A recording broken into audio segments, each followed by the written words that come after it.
We are ready now. We start. Good morning.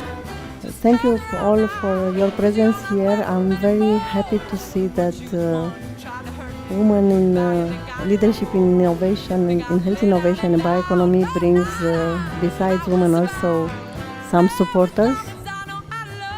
We are glad to have you here. I would like to make a short presentation of the offline panelist.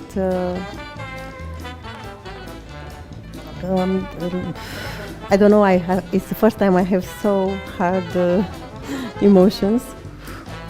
Yeah, this will encourage me a lot. Usually I don't have a problem to speak, but today something happened. Okay, so let's start. We have in online Miss Lucia Sil. She's expert in innovation and gender mainstreaming Penelope project, international consultant with very large experience in EU projects dedicated to gender policy. Dr. Gabriela Bondoc, she's the CEO of Hope Clinic, psychiatrist doctor. Ioana David, manager of Kineto Consult, driving patient-centered rehabilitation services and female entrepreneurship. Again, Colonel Manuela Mihai, Chief of Gender Management Office, Ministry of National Defense, champion of integrating gender perspective in defense.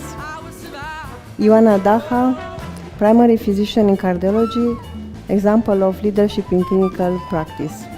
And we also have Alexandra Dobe, she's on the way, she will come a bit later, from the Romanian Institute for Active Aging. She will be with us later on. So, we start with a speech from Ms. Luminița Popescu, State Secretary, National Agency for Equal Opportunities between Women and Men, key policy maker for gender equality. She couldn't be present, but she sent us a message. Let's see it.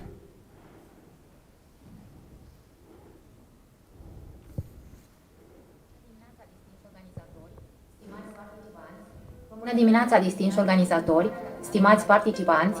Vă mulțumesc pentru onoarea de a fi astăzi alături de dumneavoastră și vă felicit pentru aducerea pe agenda publică a unei teme atât de importante. Fiecare eveniment în care punem esențial ale femeilor în modelarea viitorului societății este o oportunitate de a recunoaște contribuțiile lor și de a consolida angajamentul nostru pentru egalitate și progres. Într-o lume aflată într-o continuă transformare, femeile din domeniul sănătății aduc nu doar competențe și rigoare, ci și empatie, viziune și o profundă înțelegere a nevoilor umane. Prin leadership-ul lor, ele contribuie la crearea unor sisteme de sănătate mai inclusive, mai inovatoare și mai centrate pe om. Această armonie dintre profesionalism și sensibilitate este cea care dă sens progresului și asigură că inovația servește cu adevărat binele comun. De-a lungul ultimelor decenii, femeile au făcut progrese extraordinare în cercetare și în domeniul medical. Ele coordonează studii revoluționare, creează start-up-uri vizionare și dezvoltă tehnologii care redefinesc modul în care prevenim bolile și oferim îngrijire. Dar progresul nu a fost ușor. Femeile din știință și sănătate se confruntă și acum cu dubla povară de a echilibra o carieră solicitantă cu responsabilitățile familiale. Ele continuă să se lovească de stereotipuri și bariere structurale care le limitează accesul la finanțare, recunoaștere și poziții de conducere. Chiar și în cercetare, unde dovezile ar trebui să ghideze deciziile, prejudecățile de gen influențează încă cine este publicat, promovat sau creditat. Aceasta nu este o chestiune doar de reprezentare, ci este una de justiție. Când femeile își ocupă locul cuvenit în laboratoare, spitale, universități și consilii de conducere, nu se schimbă doar cifrele, se schimbă rezultatele. Ele aduc context de inovație și umanitate în leadership. Unul dintre cele mai puternice instrumente pentru a susține această transformare este mentoratul. Femeile care se sprijină reciproc, care împărtășesc experiențe, celebrează succese și se ridică una pe alta. Dincolo de mentorat, avem nevoie de rețele puternice și vizibile, care să susțină dezvoltarea și leadership-ul femeilor. Politicile publice joacă un rol central în acest progres. Adevărata egalitate în sănătate și cercetare necesită strategii clare și un angajament constant. În România, prin Agenția Națională pentru Egalitatea de Șanse între Femei și Bărbați, care o reprezint, Coordonăm la nivel național implementarea măsurilor din Strategia Națională pentru promovarea egalității de gen printr-un pilon specific domeniului sănătății.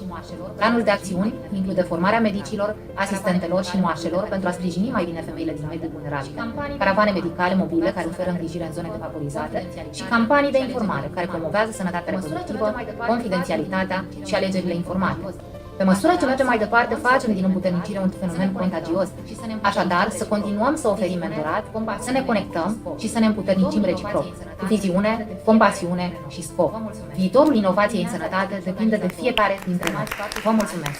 Vă mulțumesc pentru invitație și pentru onoarea de a fi Okay, now we give the floor to Miss Lucia Sil, expert in innovation and gender mainstreaming. She will present us Penelope project, a very interesting project. Are we ready, Miss Sil? Yes, thank you very much. Thank you very much, Flaviana. Good morning from Austria, from Linz. Bună dimineața, din păcate. I am Romanian born and I would have loved to be together with you today in Bucharest, but unfortunately this was not possible. Therefore, my short contribution from Austria. Thank you for the, maybe I can start with a very short introduction of myself. My name is Lucia Sil. I'm in the cluster community for more than 22 years now, and for about 14 years I have been, let's say, burning for the topic of gender equality through clusters. And thank you very much, Flaviana, for making it possible to have an agenda and have a discussion around this topic. You are not doing it only today, but for a couple of years, which is really very much to appreciate. From my perspective, I would like to, in addition, I also bring international experience from multinationals, and as well from the international networks, emphasizing what the State Secretary just said, the importance of having powerful and visible networks. I have been the Austrian representative in the international board for the European Women for Management and Development Network. I'm right now in the board of the TCI network, an international network of cluster practitioners. And have had quite a lot of contributions in the past in the European Cluster Collaboration Platform, Cluster Excellence Initiative, and so on.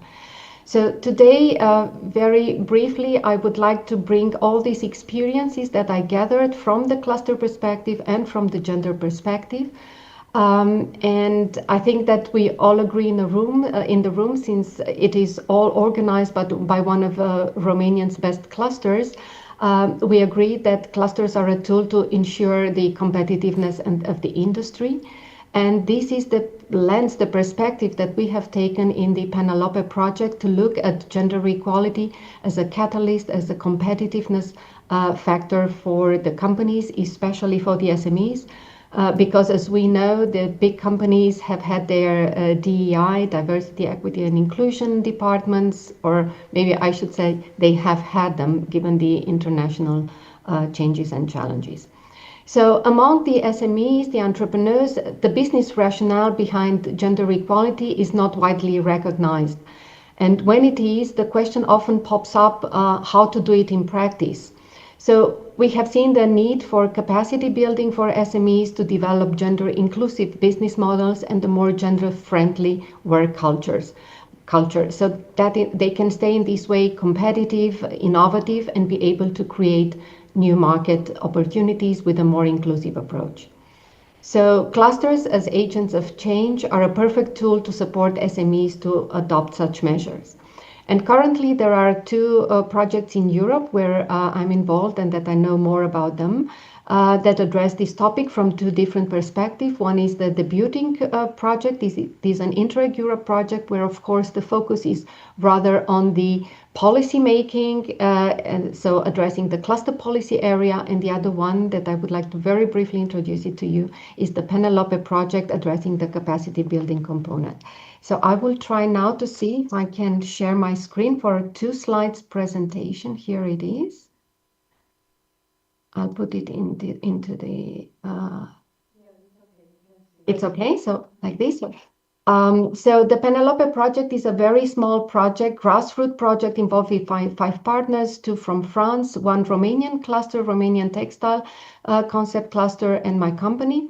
As you can see, there is no formal educational body, no university, because we wanted to be very close to the beneficiaries of our work, the clusters and the SMEs.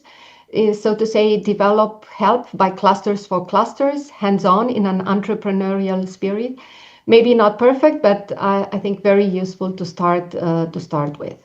So what we did, we started with the development of a gender equality training handbook where we collected 32 good practices from the EU, cluster stakeholders, including, of course, from Romania, the ROHEALTH best practice.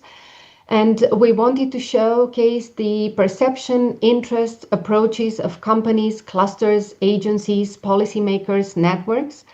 So we also interviewed for these 20 people and created 20 interviews. And one of the core pieces of our work is the practical toolkit for gender mainstreaming with 18 training tools for SMEs. It is included in the handbook and it is structured in 8 areas covering topics like workplace, culture and institutional transformation, equal pay, up to gender monitoring and evaluation, performance and reporting. We also produce 22 video appeals as useful resources on gender mainstreaming. And maybe you are going to ask yourselves why there are 2 numbers. So one is rather small and one is rather big. This shows the difference between what we planned to do at the beginning and what we actually achieved. So basically, we were surprised by 2 things. On one hand, the interest that we discovered in the community for the stakeholders to contribute, showing that the topic is of interest.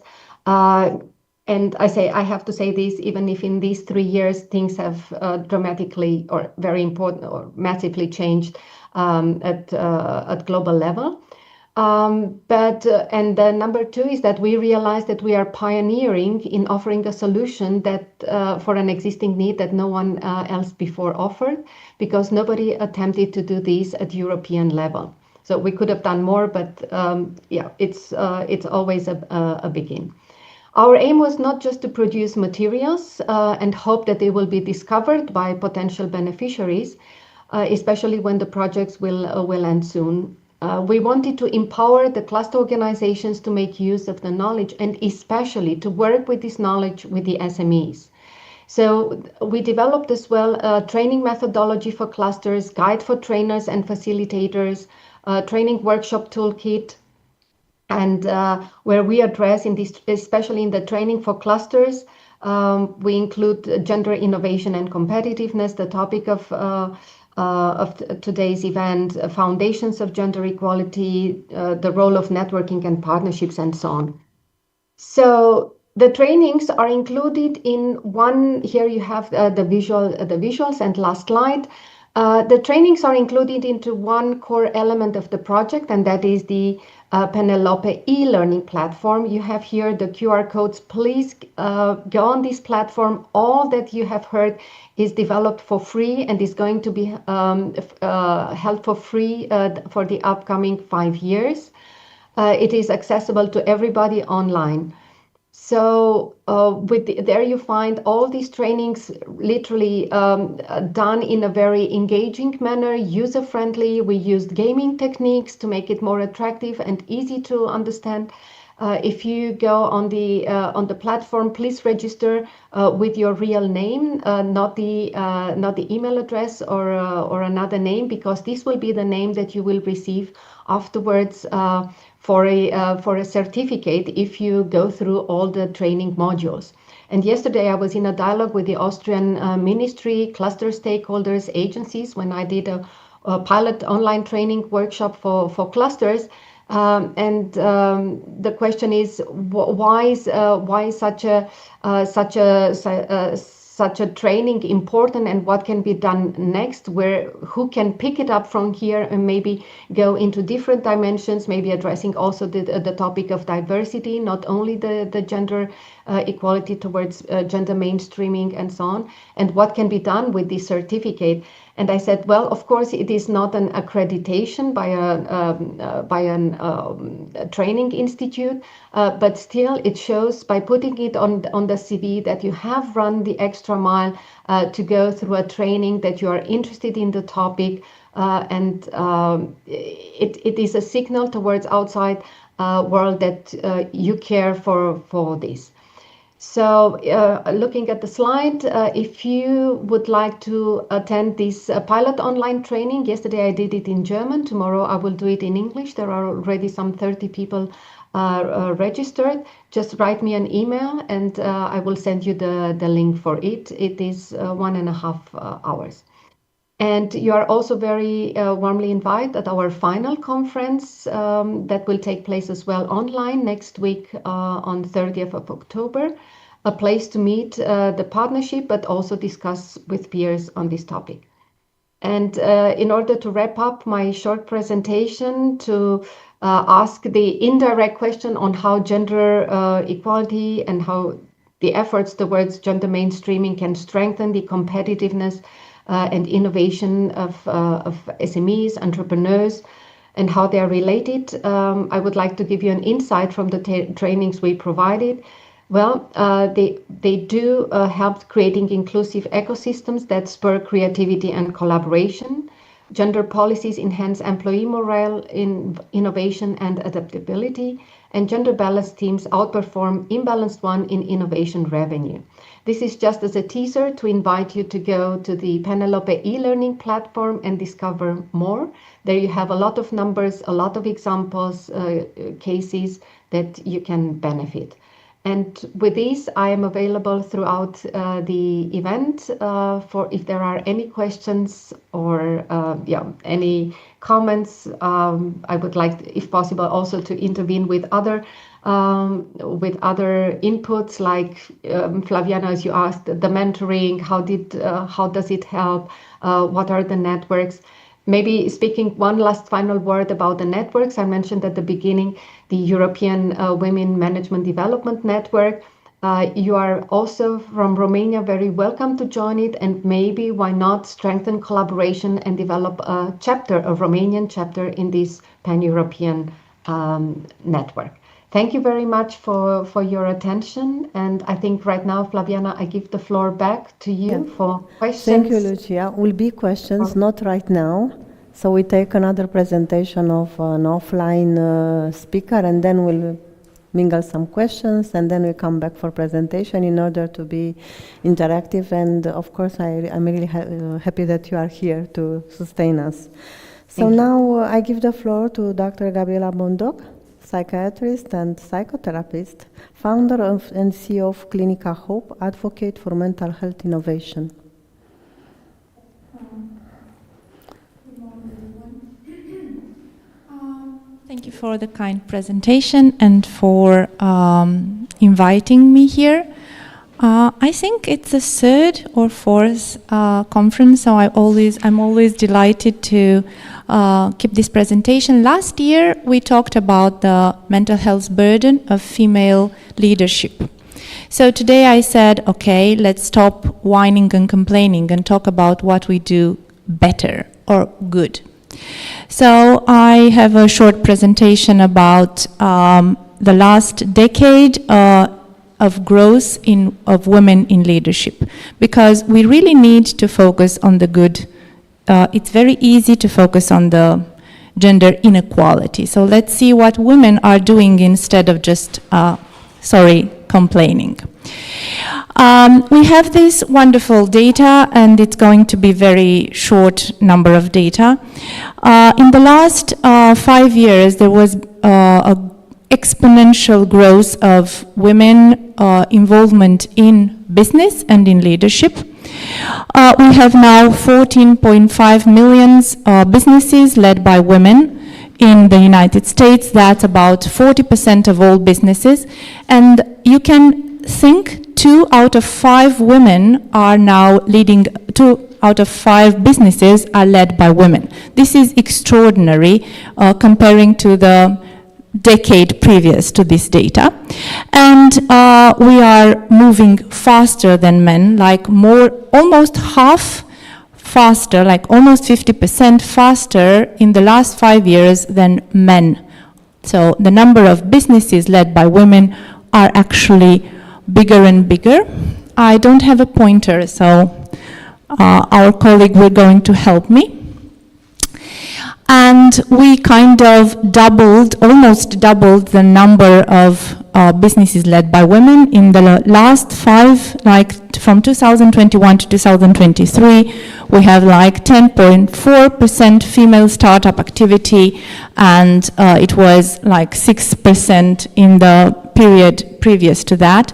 And this is an accelerated growth all over the world. So it's not only in Europe or in developed countries.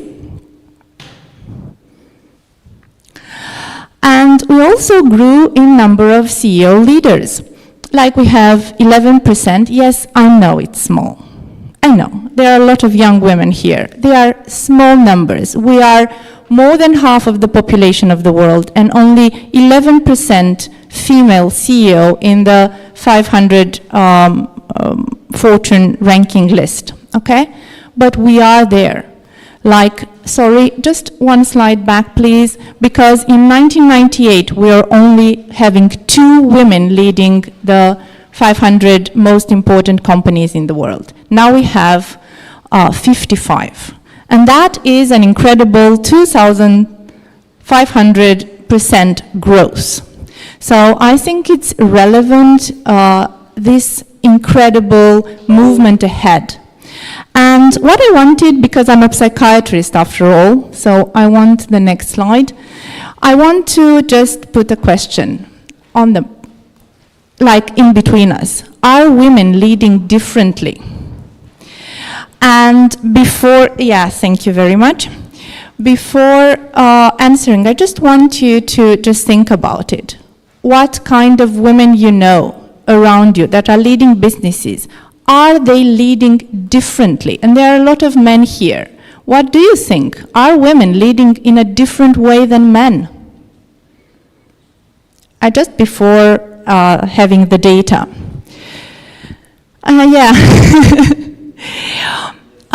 They are leading differently, and we are going to talk about psychological style also, but we are going to have this also another very obvious truth, because we are here together with Flaviana, that in healthcare sector, the number of women leading business, the number of women-led businesses is growing, and now almost 20% of employees that are working in healthcare are working in women-led businesses. There is also a gap, because 70% of the healthcare are women. There are working women there, but only 20%, 25% are led by women.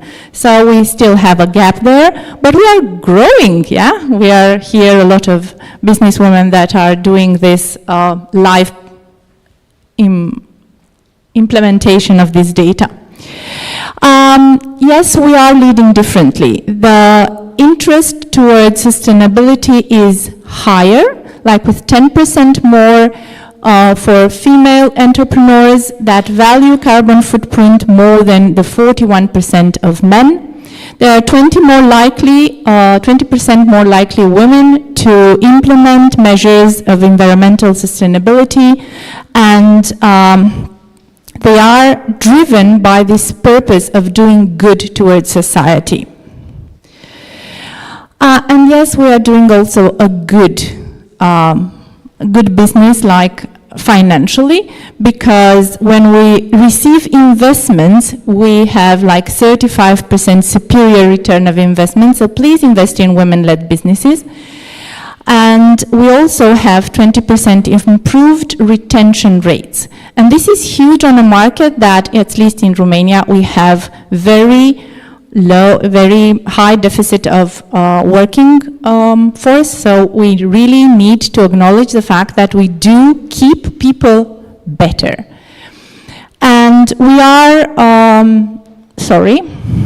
I wanted to show you that women leaders measure success beyond just financial. We have an attention towards integrating social impact and towards employers' well-being. We are this kind of leaders that care about if you are feeling good in our companies. And we were talking because I said I am a psychiatrist, so business is not the strong suit. I'm leading with measures. We have distinctive leadership styles. We have more frequently adopting transformational and participatory leadership style. That means we are active in coaching, as our predecessor speaker was talking. We increased transparency in communication. We have this stronger sustainability orientation and this collaborative decision making. There are more frequent kind of managers sessions, and I just met a new partner of Deloitte. She always gathers her colleagues and takes these collaborative decisions, and this is a style that we are trying to impose. We don't have to just lead by authoritative style of leadership.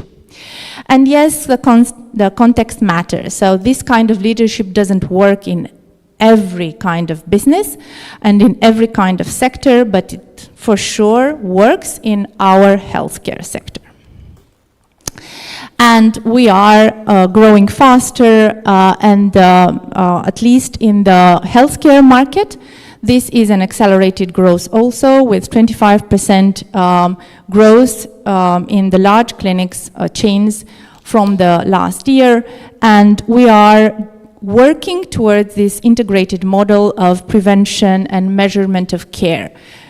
This is the international guidelines that we are trying to align ourselves and our businesses, because yes, we need to increase the retention of doctors. Yesterday I was happy to receive a CV from a doctor that is working currently in France, but she's willing to come back. And I already have another 2 colleagues that they were working in Western country, but they are willing to come back. So we are able to offer now very comparable level of wages and of interventions. And just shortly, because I also have to prove that I know what I'm talking, and I will keep your attention for just a couple of minutes to talk about what we are doing in Clinica Hope. Maybe you heard of us, maybe not. We are the leading chain of mental health outpatient clinics in Romania. That is a very long name for ambulatory care. Yeah, we are taking care of psychiatry. We are offering wide range of mental health interventions. We have 7 clinics now. We cover the entire country, like we have 4 in Bucharest and Iași, Cluj and Timișoara, the main cities. What we are most proud of over the number of clinicians that we have and the number of patients that we are taking care every month, we have more than 8,000 consultations. So it's a big company, but we are very proud of our treatment programs. The treatment programs, of course I will not take you through them. Just want you to know that we have in Romania a standard of care aligned to international guidelines of treatment. We literally took the guidelines for each of these disorders and we implemented the recommended treatments, and where there were not available trainings or available interventions of that kind recommended in the guidelines, we took in the effort and actually brought in and we trained our staffs to be able to offer those guideline intervention recommendations. And now we have bipolar, borderline, schizophrenia, anxiety, depression, and of course severe adolescent interventions. And the newest one, the newest child, is the ADHD for adults. Yes, we do have ADHD in adults. I know the younger generation know what I'm talking about. The older one might not be aware of that, but we are growing in awareness for what is neurodivergent population of ADHD and autism. And we are helping them get diagnosed and treated, even if they were not diagnosed in their childhood. We have the full spectrum of care for children, and yes, we have the highest level of treatment available, but affordable, because we also have contract with the National Health Insurance Company.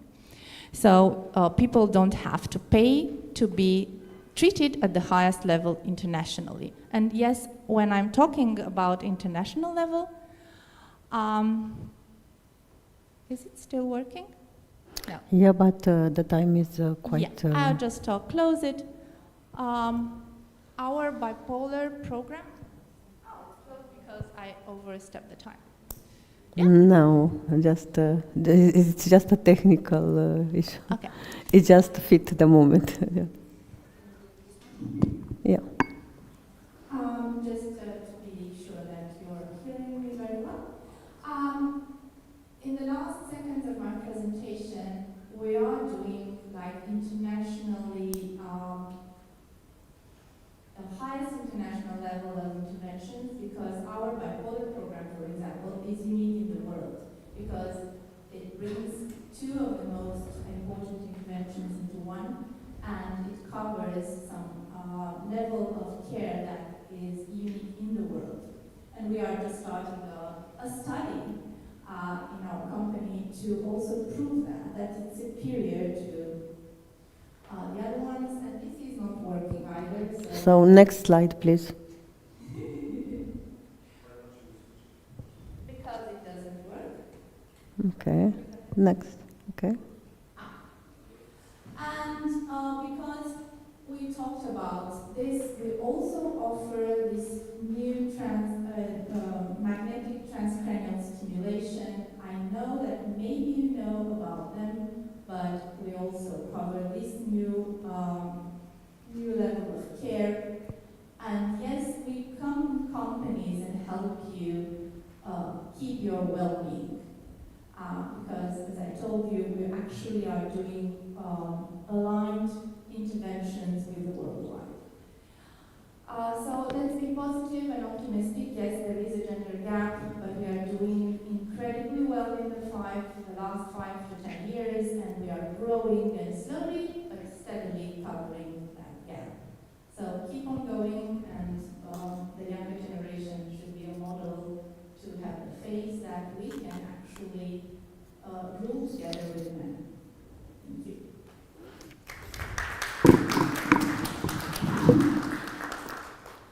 Thank you for the presentation, but I will take the opportunity to address also some questions, and then we come back to more presentation.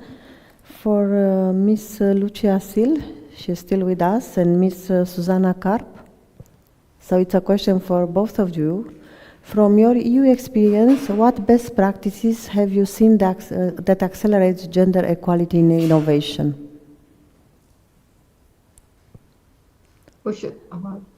Shall I start, or shall I leave? Or Susanna? Susanna, please, Susanna, Okay. you go first. Hello, good morning. May we see her? Yeah.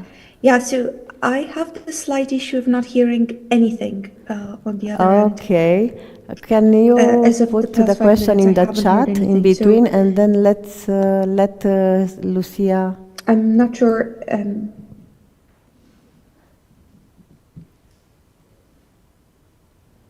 Okay. So till you solve. Is it possible to maybe write in the chat in this case? I don't know. Is it? In what? Yeah, she said that. She said what you said to write in the chat. Okay, yeah. Write the question in the chat. Yeah. From your EU experience, what best practices have you seen that accelerate gender equality innovation? In the chat of the Zoom. Yeah. She's not hearing us. She asked to write on chat. Do you hear her? Because yes, we can hear, but she cannot hear us. Okay, Lucia. Yes, You can answer while they... I can answer. I can answer this. Yes, thank you. That's very good because we need inspiration and we need to look where things have already happened so that we do not feel alone reinventing the wheel. From my experience, I can bring a few examples. They are also gathered in the Penelope handbook that I have just presented before. But just to give them a voice here, I would start, for example, with Schysst. It's written like Schysst. It's an initiative developed in Sweden where cluster organizations are trained to work with the companies towards gender equality. It is also available in English. I will write in the chat how to use it. There is also the option that has been implemented in Germany by the Ocean Gender Initiative, from the Ocean Tech Campus Rostock, where they have inventor camps for female pupils between 15 and 18 years. They have put as well lots of mentoring programs. And they also make very sure that they are collecting the data and measuring the data. I think that's always very important. Also, how the previous speaker highlighted, you need to measure and based on this measurement, take the next decision. There's also the possibility of having in male-dominated industries to have guidelines for gender equality. This is, again, a sweet example for the steel industry. Can you still hear me? No? Yes, we hear you. And maybe another example from France is Les Femmes Digitales, how to do podcasts, highlighting and putting the spotlight on women in digital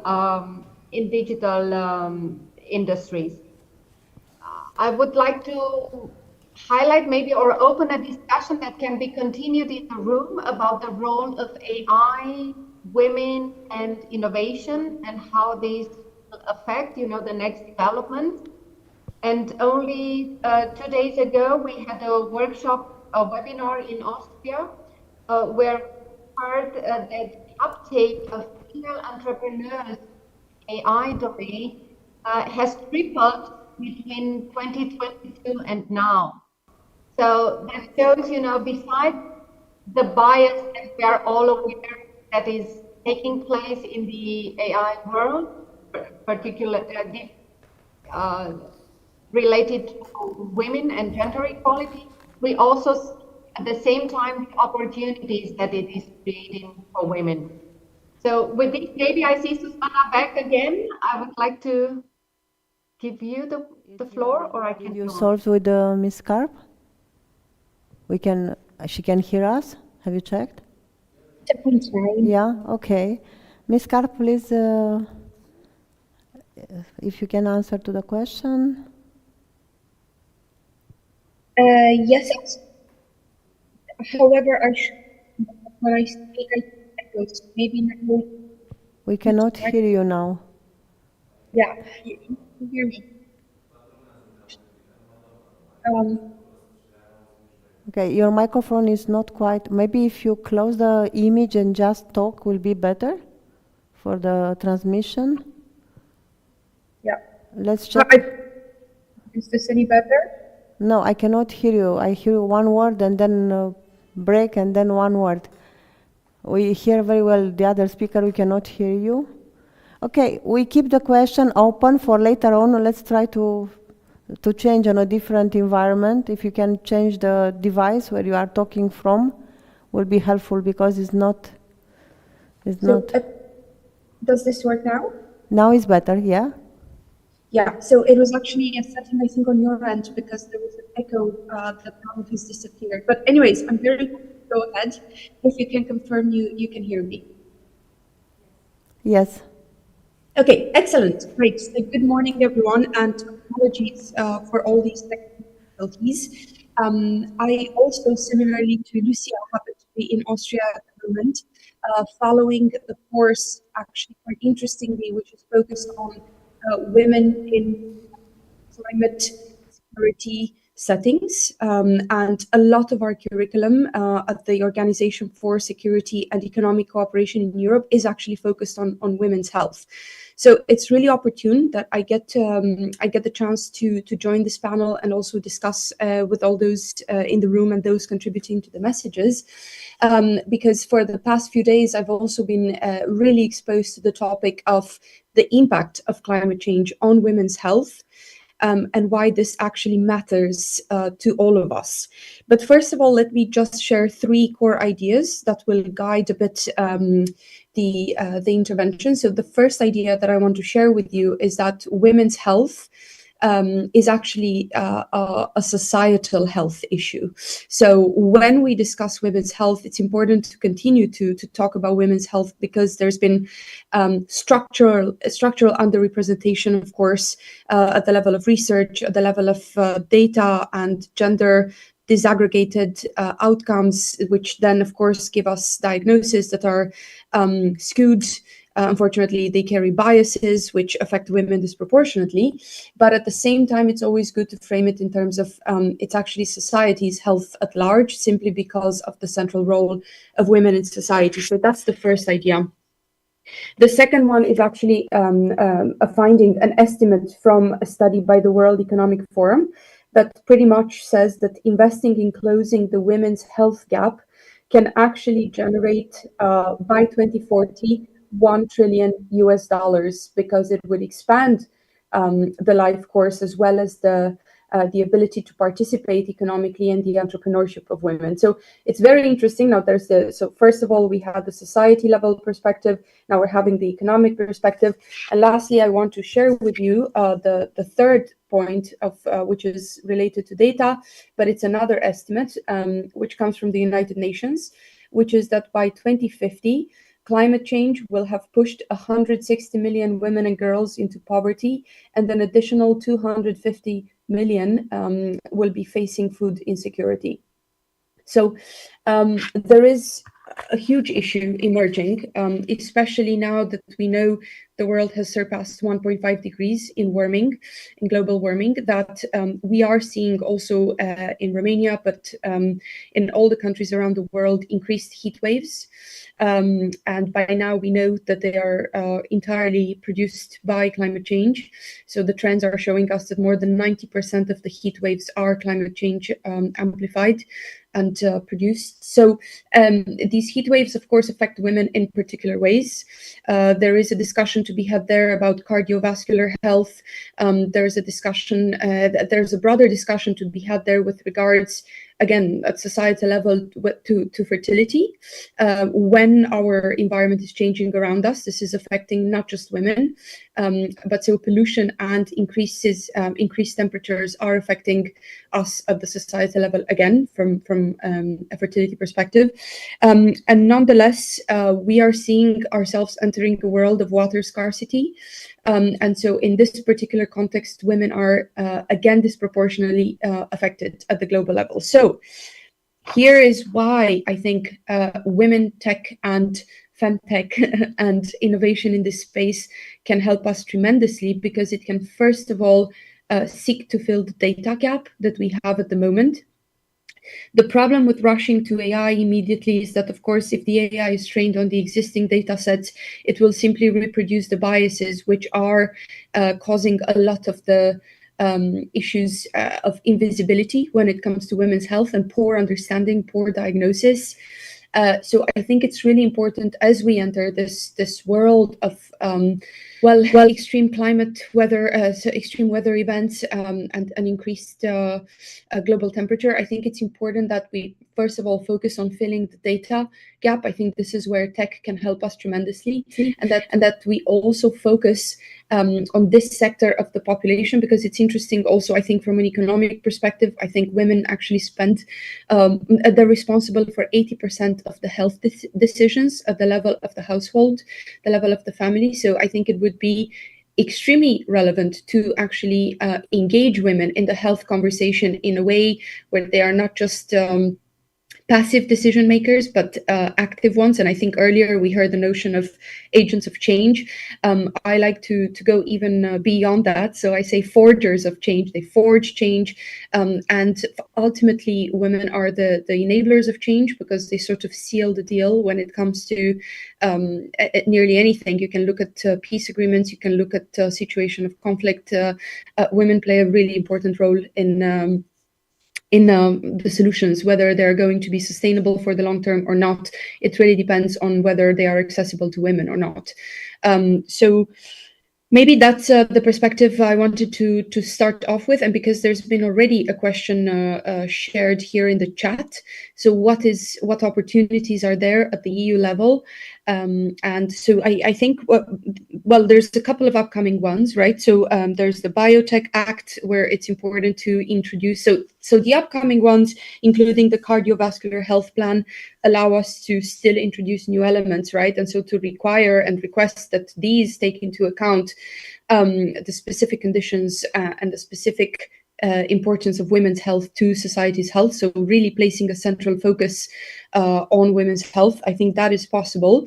There is also the Innovative Health Initiative of the European Union, but of course, ironically, when you go to its website, you see the photo of a researcher, of a male researcher, and I think that already gives us again the idea of who's represented in research and how that trickles then into data, how that trickles into diagnosis, and ultimately into the policy gap. So this is a vicious cycle. It needs to be turned into a virtuous circle. And I think it's exactly innovations in tech and women entrepreneurship that can forge that path. So all that's needed is, I suppose, at this stage, investment. There, I also think, so at the moment, yeah, the structural differences are huge when trying to access capital. Also in European Union funded programs, it's really disappointing. But I think there as well, there's a lot of the private sector that's coming in, and the more success stories we share, the more this will create an interest, because this is what ultimately moves investors, is to actually show that it is really important, and you know, the ventures or the initiatives in the space are extremely impactful, which some of the previous speakers have already showed with their numbers. But I think the power of example is key here. And so I'm optimistic that we can change this vicious cycle I spoke about to turn it into a virtuous circle that is needed now more than ever as we enter a climate disrupted world. Thank you very much. Thank you very much for your intervention and answer. It's very enlightening. I will take the opportunity to present Ms. Colonel Manuela Mihai. She's our next speaker. After graduating the law school of Lucian Blaga University in Sibiu, Colonel Manuela Elena Mihai started her career in Brașov as a legal advisor. In 2015, she was appointed as legal advisor in the NATO Force Integration Unit, becoming the first legal advisor of any NATO headquarters established in Bucharest. In 2018, she became the first chief of the Gender Management Office within the Department for Parliament Liaison and Personal Welfare, later being designated a national focal point for the Women, Peace and Security agenda. Additionally, she was elected chair of the National Implementation Group of National Strategy and the National Action Plan Women, Peace and Security. And during her entire career, it's so impressive. The officer has followed many specialized courses, NATO course of instruction, utility of gender in PCO course, again NATO operational law course, international humanitarian law and rules of engagement. And with an experience of 20 years, Colonel Manuela Elena Mihai co-chaired in 23 and 24 the UN Women, Peace and Security National Focal Point Network. Married with 2 daughters. Congratulations. So the floor is yours. Thank you so much. Can you hear me? Does it work? Okay.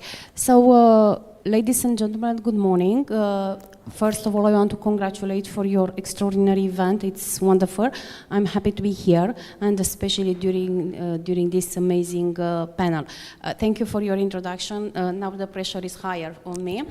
But I would like to start by inviting you. I know a lot of you are thinking, what that she's doing here. You know, she's from the security sector. We are talking here about health, about the civilians. Yeah, I'm here to demonstrate you again that the partnership, public and private partnership is essential for a a modern society. But first of all, I will invite you to start with a short 1-minute video, if it's possible. Yeah, it is ready. Thank you.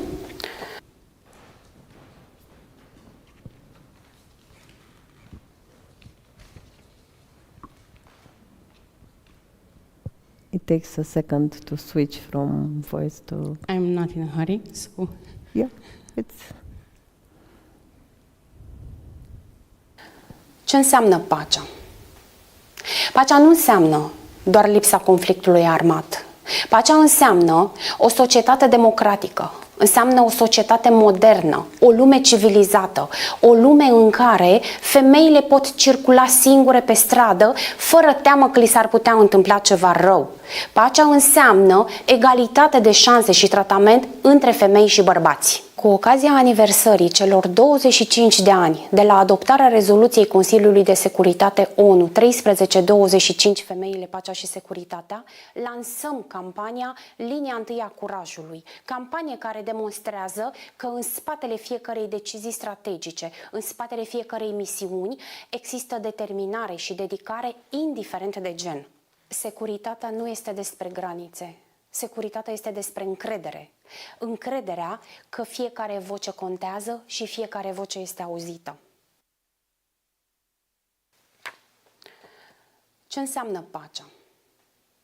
Pacea nu înseamnă doar lipsa conflictului armat. Pacea înseamnă... Put it?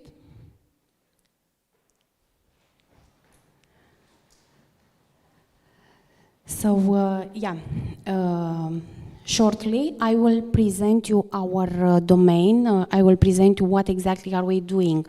The name it's Women in Combat, Women in Command, but actually I'm going to speak more than that. Let's go to the second slide, please.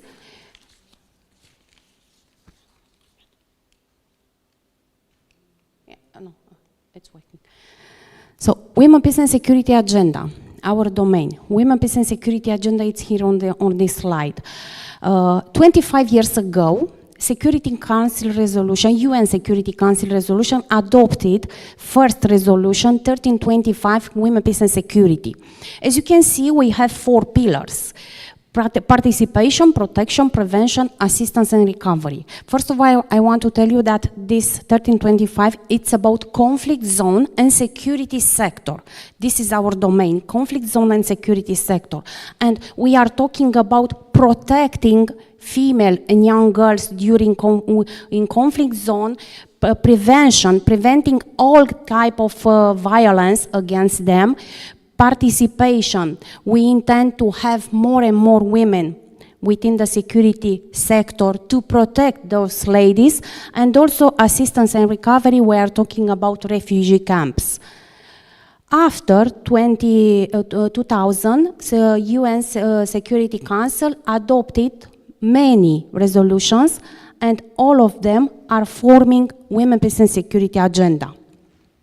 In Romania, we wanted and we had to implement the WPS agenda, and we started in 2017 when Ministry of National Defense took the lead in implementing WPS agenda, and we started by forming interministerial working group. We have invited also civil society and invited also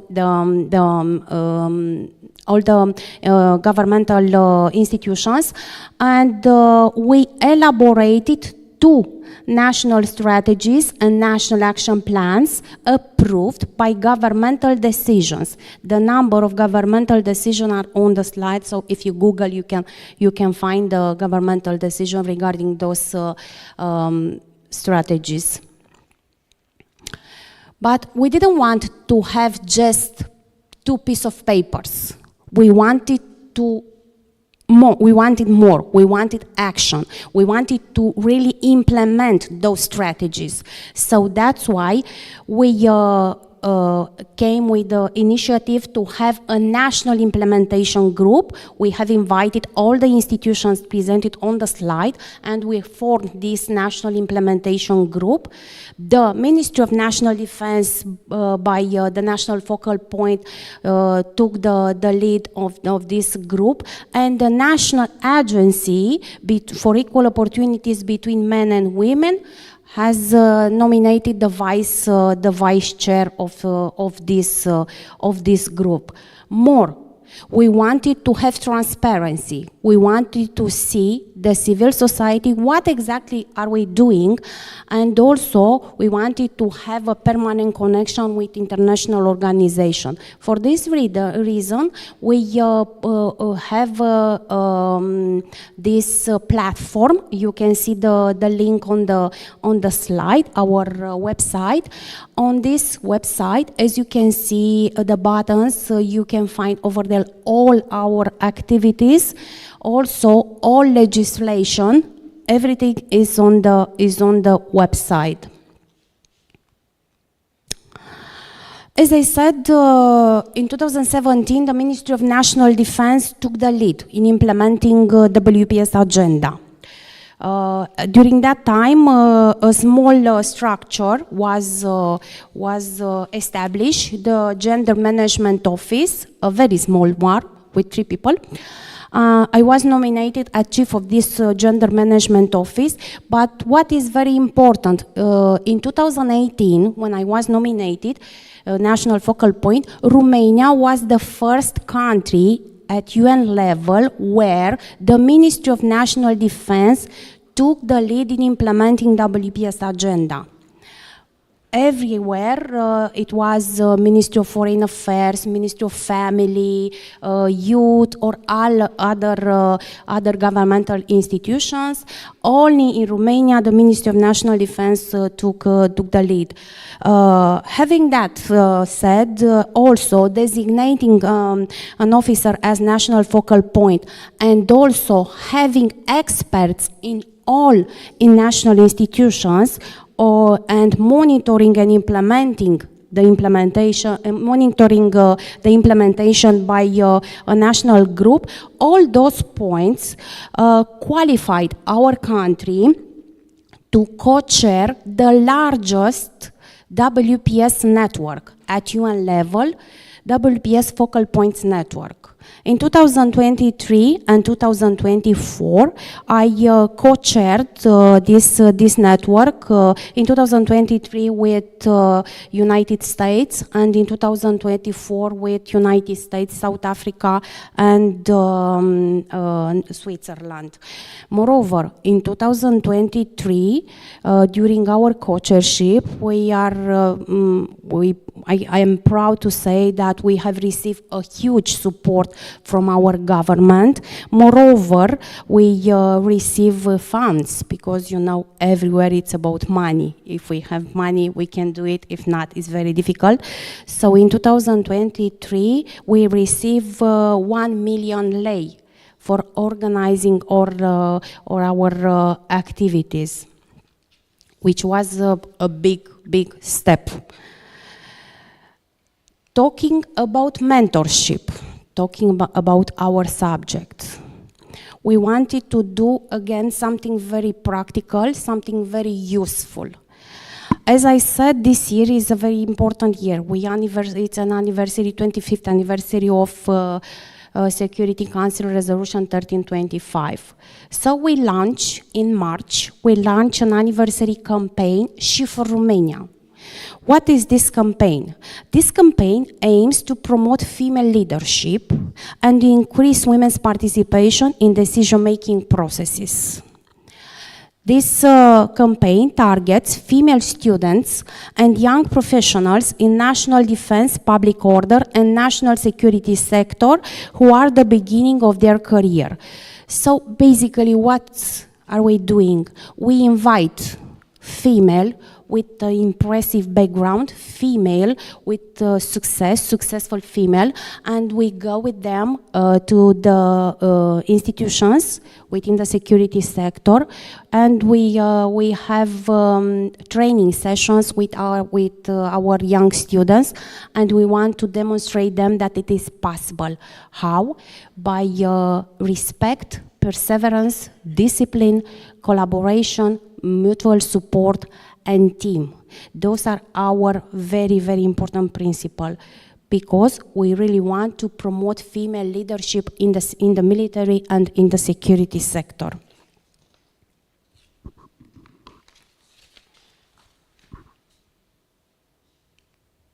But we didn't want to stop there, because nowadays you know that we are facing a lot of violence against women at national level.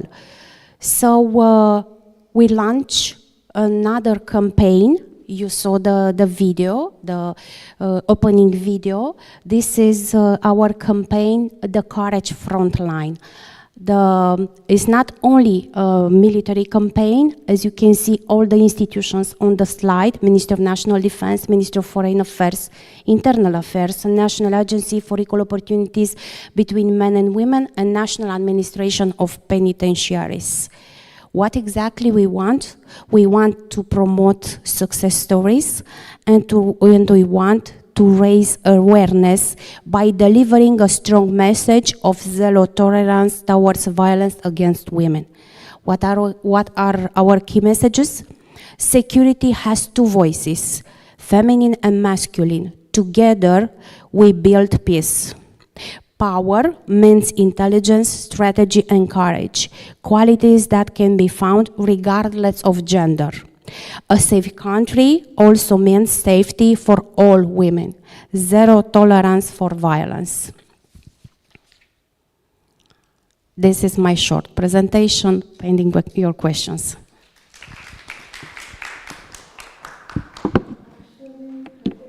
You to address the question from a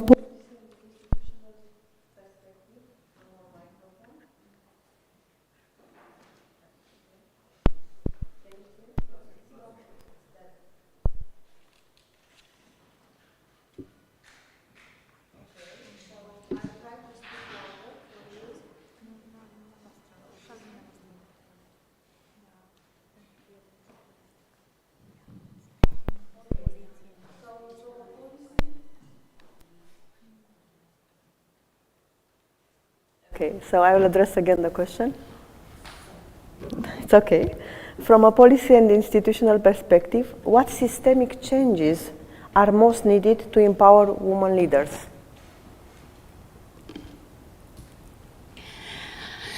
Yeah, this is a very, very deep question. From an institutional perspective, first of all, we consider that it's necessary to training. Training is mandatory. Training people in order to break stereotypes. We all know that we are still facing a lot of stereotypes in Romania. We'll still carry out, our, let's say, legacy.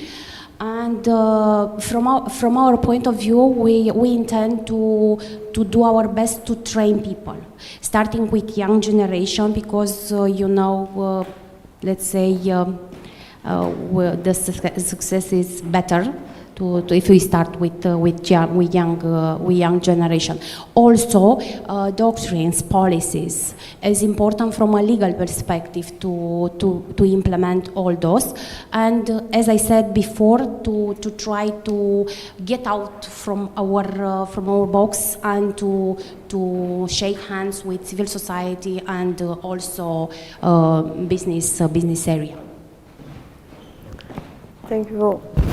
Let's see, now it's working. Thank you very much. Yeah, something happened. I would like now give the floor to Ioana David, Manager of Kineto Consult, Driving Patient Center Rehabilitation Services and Female Entrepreneurship. we must be grateful for your services. Some of us in this room, they were excellent, and also some of your services. So we must say, being ROHEALTH members, we actually kind of also using the service, and I can say they are top regardless, rehabilitation, psychological and so on. So,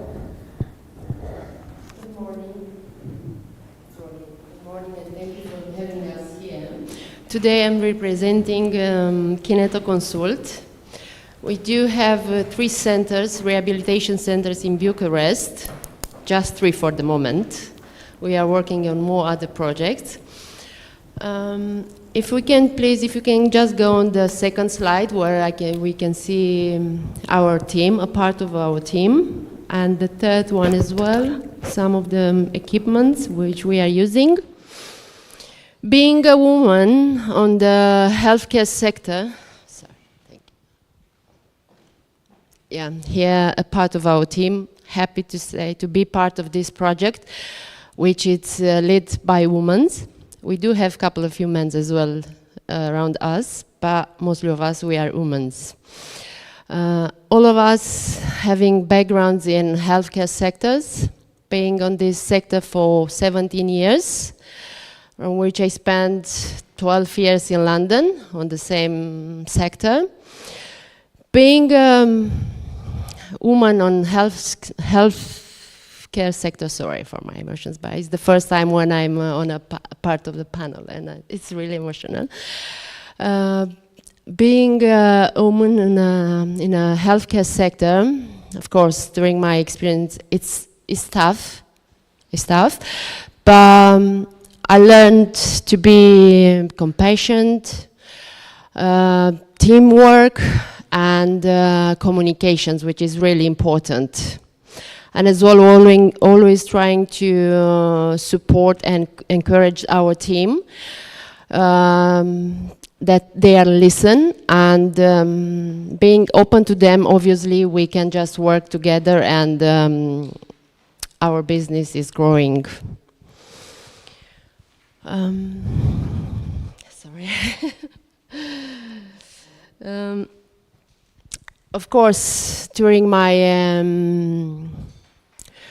career, I faced a lot of challenges that taught me resilience and strategic. And as well, I learned how to use my voice, and I want to model that for others as well. I can't say that on these 17 years, I can just point to just one mentor. I've just learned from every single people which I worked with, because I think the health system, being on a healthcare, it's about people, working with people. It's not about just systems. And yeah, this is what make me proud to be part of this. Like, I want to share with my colleagues my experience from London, which was in the same sector. Happy that I found back in Romania a team which they are open to new ideas, new projects. And for sure you're going to hear about Kineto Consult International as well. We are hoping soon. For the moment, we are just working on opening a few more centers in Romania, in Bucharest, and probably we're going to be as well nationally in other more big cities in Romania. Yeah, thank you. It was good. Sorry, don't worry. It happens.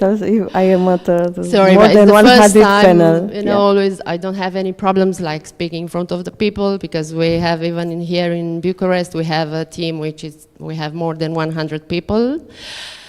But being on a panel, you know, and just waiting for my turn to be here, I was just a bit emotional. Thank you, and sorry. Don't worry. It's also happened to the people that have a lot of experience in panels, as you see at the beginning, so it's about the momentum. I have a question for Dr. Bondoc and for you. related to how does being a woman entrepreneur in healthcare shape the way you lead? It's about your personal experience. What you consider you do different from a man? Well, thank you for asking. I hope that a lot of that answer was covered by my presentation. But that was in general. But from my personal perspective, compassion and communication, emotional communication, is probably higher at the higher level that in men-led companies. Even if it's very hard for me to compare because I never worked in this kind of environment, but I can compare with my residency where I was led by men. And we do talk a little bit more about personal development. We take more into account our well-being, mental state well-being, and I'm proud to be in a company where most of our staff, including our administrative staff, is doing personal growth, like therapy or coaching or personal development. And I think that that is an important blueprint of what we are actually not only implementing outside of our team, but also inside of our team. Thank you. Ioana? Yeah, thank you for these questions. Being a woman in the healthcare sector sector has definitely shaped the way how I lead. And yeah, during my my career, I used to work as well with managers, men's. And of course, what I learned is like we are more compassionate, we are close to the team, we are working as a team, and we are open to communications. And as well, all the time I found more easier for my colleagues, you know, being open to you, coming with every single problems they might have day by day. They are just coming and sharing with you. Even if they, I'm just trying to encourage them to say everything what you think about can be, I can't say that it's a bad idea, or we are just analyzing together, and we are just trying to take what is good from that. You know, always I'm just listening, open to communications, and I think this is make the difference between a woman-led and a man-led. I don't know. We do have some men here inside. If they can say something else, just please free to do it. Thank you. Thank you very much. We will have more questions because it's a long panel. But now I take the opportunity to present you Dr. Ioana Daha, primary physician in cardiology, example of leadership in clinical practice. You have the floor. Do you have a presentation? No, just... No, I will speak yeah, only. it's okay. So I would ask if it's possible to stand, because I'm usually I stand when I speak. You want to stand? Yes, No, please. no, stand here if it's okay. Yeah, it's okay. Okay, Yes, you thank can you. get up. Feel free to... Thank you so much. For me, it's the same. So, I cannot... Yes, for me, it's better like this. So first of all, thank you for inviting me here. Thank you, Flaviana. And I'm very honored and humbled to be after such wonderful and very, how can I say, outstanding speakers. And I know part of you already know, I'm a cardiologist. And I'm very passionate about my work. I'm very passionate. And it's not only a female feature, I think, but females are a little bit different when they are really passionate about something. They show this differently. And one of the former speakers actually paved my road, because when we deal in cardiology with patients, we know that female patients display different features comparing to men. And we know that women are not small men. I will say this again. Women are not small men. So we have to evaluate and to apply different ways of management in female comparing to male patients. So why? Because we want to treat as well as we can and as good as we can our patients. So, in this regard, we in our medical community, cardiovascular community, we have more and more voices about including more and more females into studies, clinical studies, having more and more research in this regard, actually phenotyping women, display women diseases, specific phenotypes of the diseases regarding to women in comparison with men. And this is an ongoing process. This is from the point of view of the patients. And we have a lot of female patients because more than 50% of world population are females. But on the other, I will not speak about this. I will speak also about how is it to be a female doctor, a cardiologist female doctor. And I will say this from my perspective. I will not use any numbers. What we witnessed nowadays is that we have more and more female students studying medical university. I'm also a professor at the University of Medicine and Pharmacy. So when I have, usually we have around, I think, 70 or 80% of the students that are females. So they will be the future doctors. We already have more and more, we have more, I think, more female doctors comparing to male doctors that are practicing every day. What we do not have, it's exactly what Dr. Gabriela Bondoc said, we do not have the same representative in leadership. So a lot of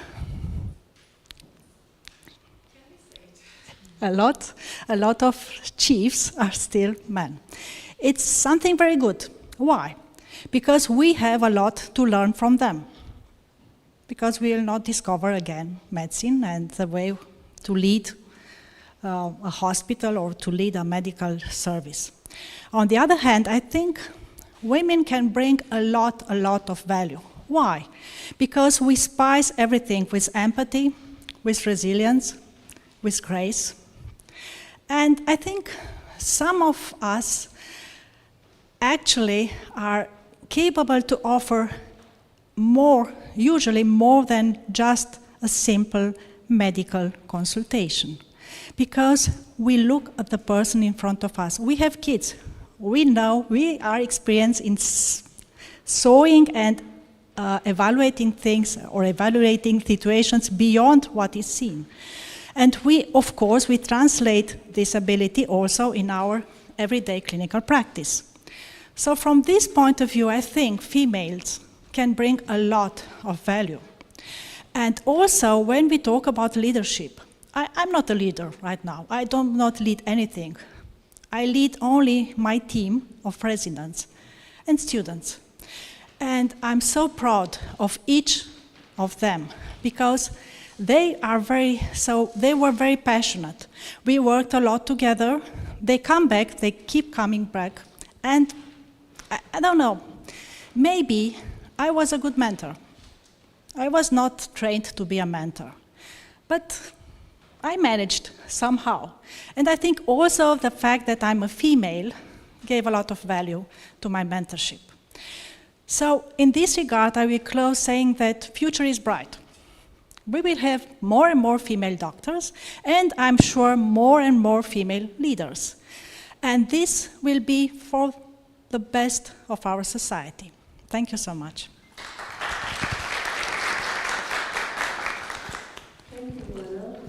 I just want to add that only one of the leaders of the University of Medicine in Romania is female in Cluj. One of 6 universities has a rector a female. Only one. Still. Exactly. But still. Still, yeah. So the future will look better. So I take the opportunity, is Miss Paula Bello online with us?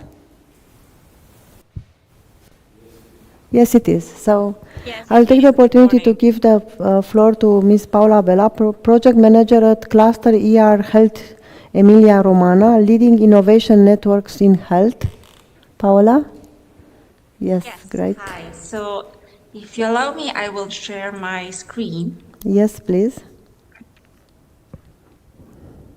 Let me just see.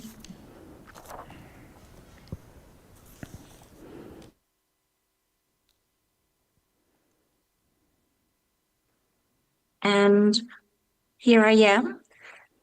So I hope you can all hear me well, and I thank you very much for this invitation. As it was said before, it's very honoring, but also humbling to take part in these meetings and listening to so many experiences and so many expertises. So as you will see in my presentation, I'm going to touch some topics that were previously touched by other speakers.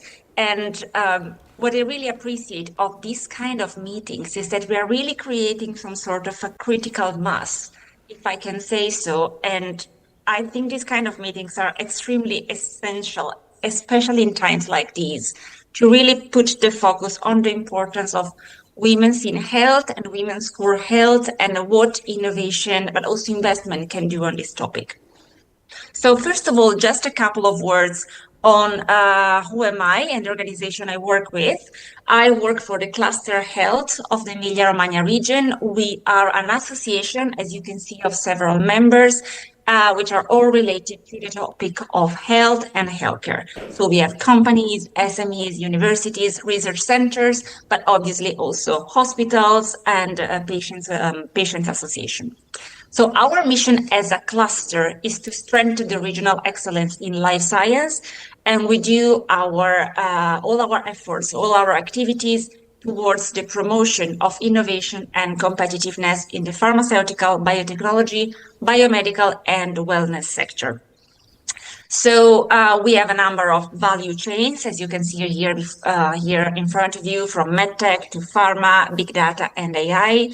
But even though our field of action is quite wide, we always pay attention that the technology that we are promoting, the businesses that we are promoting, do have an inclusive perspective. Now, just a few data, some of them have already been mentioned before. One thing is women's health, where do we stand? So as it was said before, women's health for a long time has been seen as health of a niche, even though it does interest approximately the 50% of the global population. But still, medical research is somehow still failing. So we know, for instance, that up to now, to have a diagnosis of endometriosis, for some people, it took up to 10 years. And these that you can see here are data from the World Economic Forum, and in particular of the Global Alliance for Women's Health.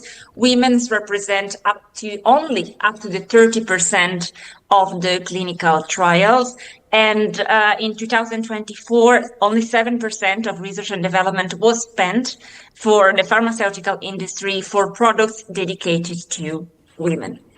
So again, there's a long way to go for really promoting women's health as if it was and as it is global health. At the same time, and this is also something that was mentioned before, things are changing, in particular the representation of women in healthcare.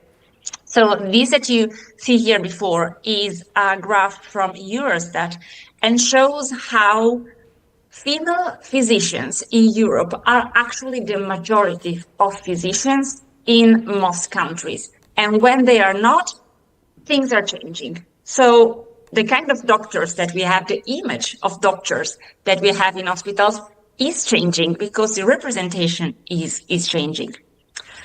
I'd like to show you also this image. These come from the report She Figures, which is a report published every 2-3 years, if I don't make mistakes, by the European Union, that represents the number of women in the STEM disciplines and in general in research.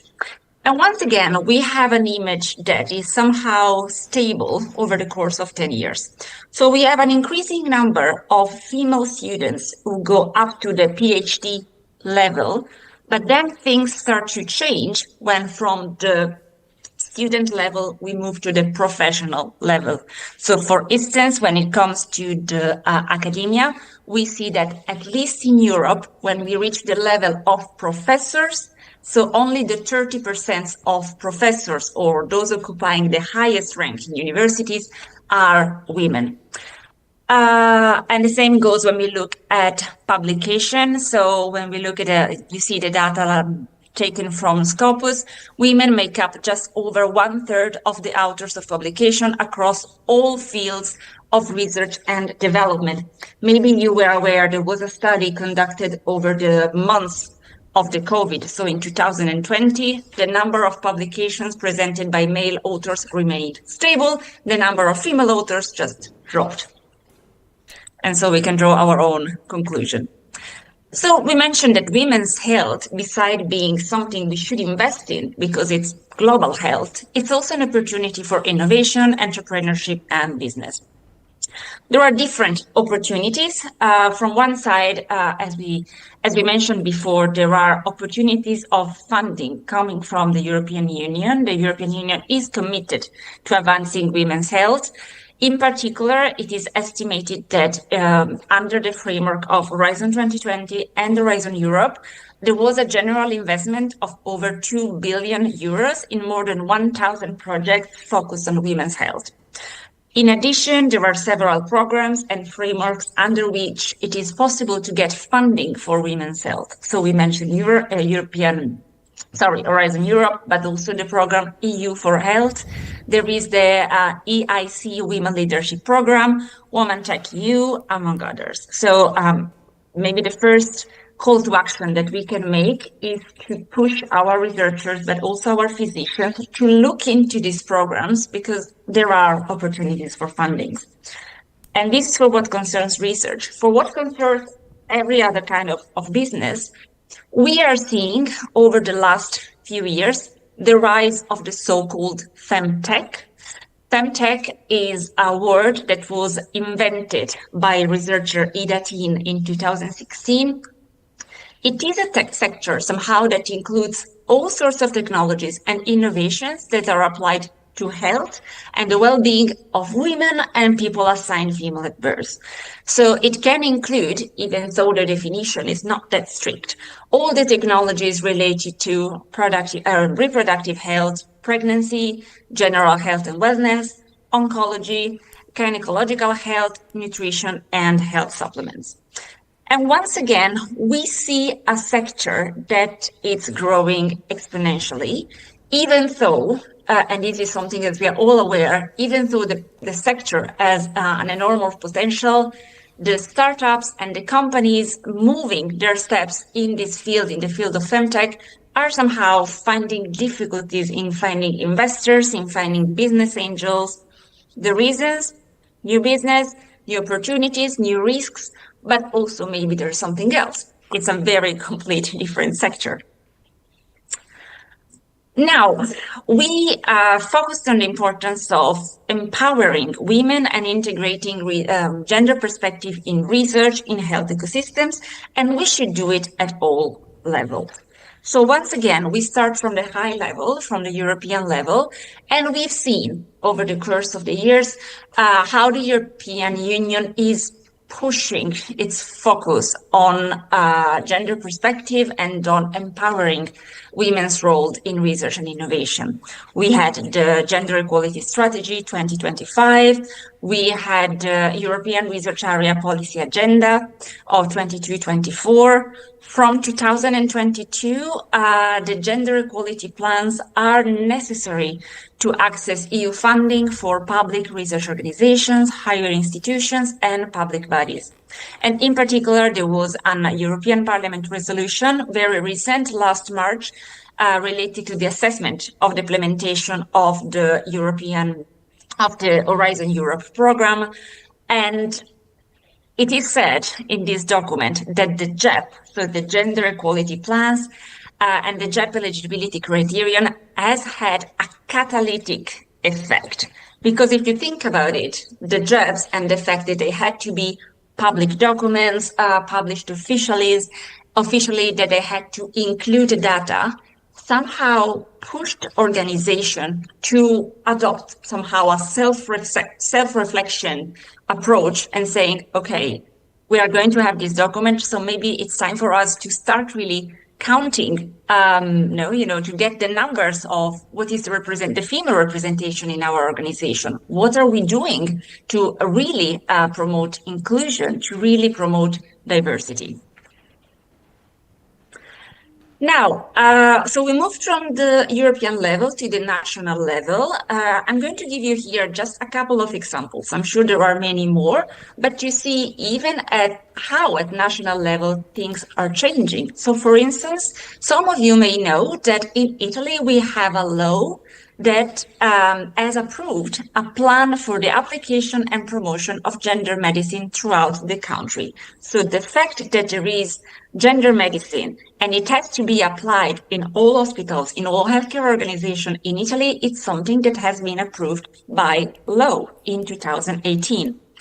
At the same time, in Ireland, there was an action plan, 2022-2023, and with the plan, there was the promotion of a 31 million initiative to improve women's healthcare.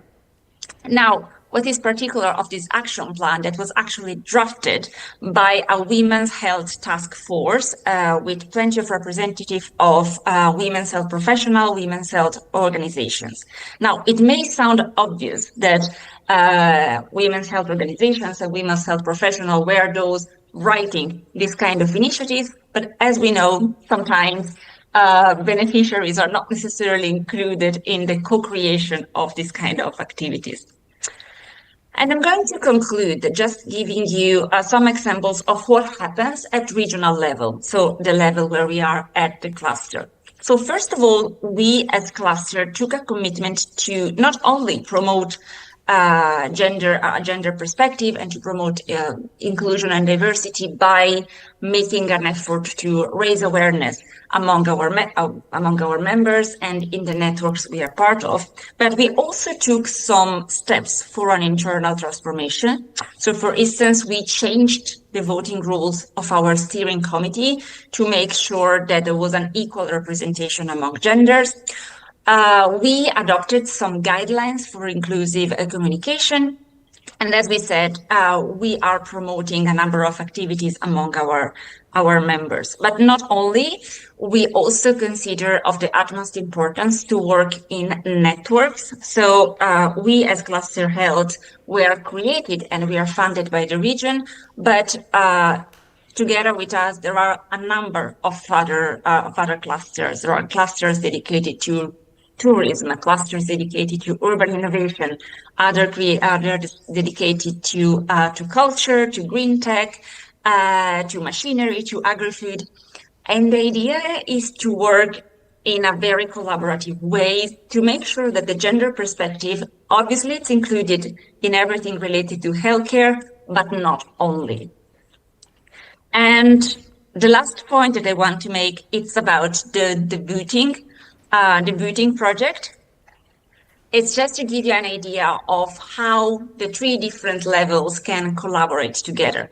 So the booting project, developing business throughout inclusiveness and gender awareness, it's an Interreg project, and it's a project where Emilia-Romagna region is a partner, and we as a cluster are part of the stakeholder board.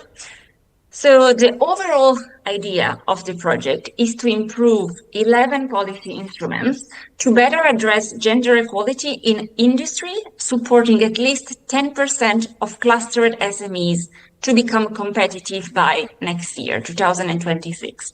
So the starting point of the project is that SMEs, despite the fact that the adoption of a gender inclusive perspective can actually be beneficial for business, still have some troubles as adopting these kind of perspectives, still have doubts, still consider it is risky. So the idea is to support SMEs through capacity building to develop inclusive business models and gender-friendly work cultures. So just to give you a few numbers, the project started in 2023 and will end in May 27. There are 12 partners and there's a budget of over 2.5 million. And once again, I hope that through my presentation, I gave a full overview, not only of what we are doing, but also of the context we are moving into. And thank you very much. Thank you very much, Paola. We still have one speaker, but I will ask some questions before, so please stay tuned also online. Who has been a role model or mentor in your journey, and how did that shape your path? We start with Ms. Colonel Mihai.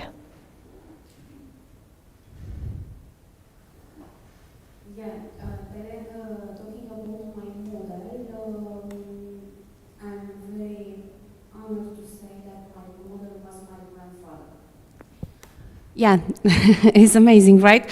I grew up with his stories about World War, about tragedies, about what does it mean to love your country, to fight for your country.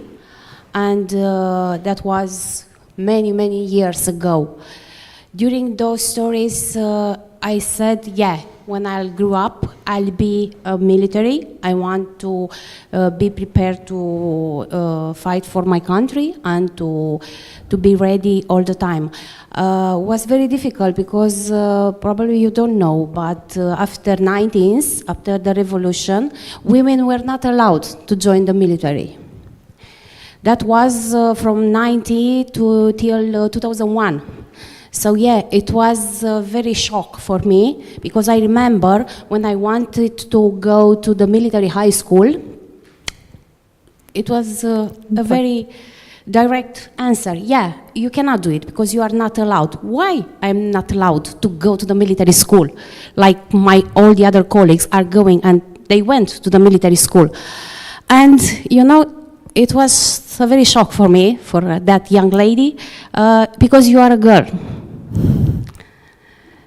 So yeah, this is a short story about my mentor, who was my grandfather, and thanks to him, I became what I'm now, colonel in the Romanian Armed Forces.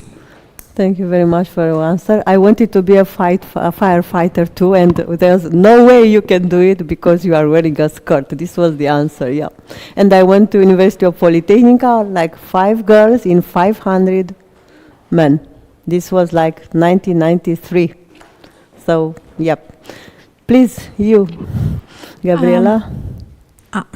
I'm one of those persons that I'm sorry to tell you that I don't really have mentor like one particular person.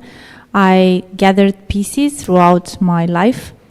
But when I heard you speaking, I was thinking, nobody actually told me that I cannot be. Yeah. So sometimes when I'm thinking about this, I'm thinking that I'm grateful to have been born in this period, because 100 years ago I could not have been a doctor. I would probably be a witch, you know, handling people's minds. I would have been called a witch, not a doctor, and not received the social status that comes with it. So I think that the main mentor was the societal change that allowed women to dream big.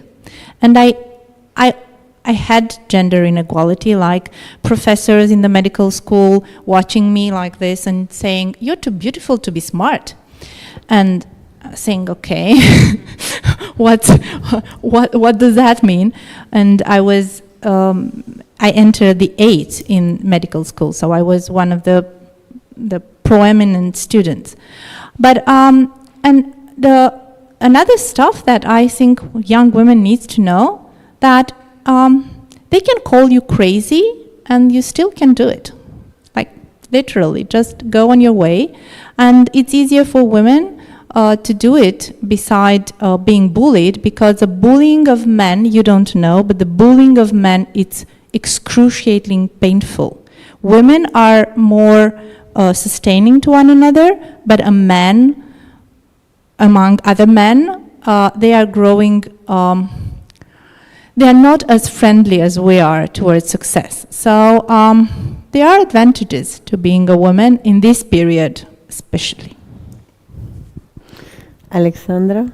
Hello, good morning. Thank you again, Flaviana, for having me here.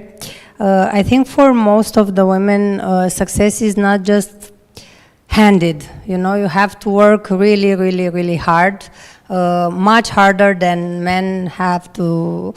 And my role model, just to answer your question, is actually my mother, because she was a CEO for a huge company here in Romania until my daughter was born, and she started to help me raising her.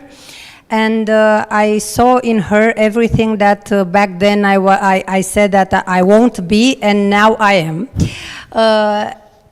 I mean, I saw how much hard work was there, and how many sacrifices she did to have a career, to be a wife, to be a mother, now to be a grandmother. But now there are not as many sacrifices as there were back then.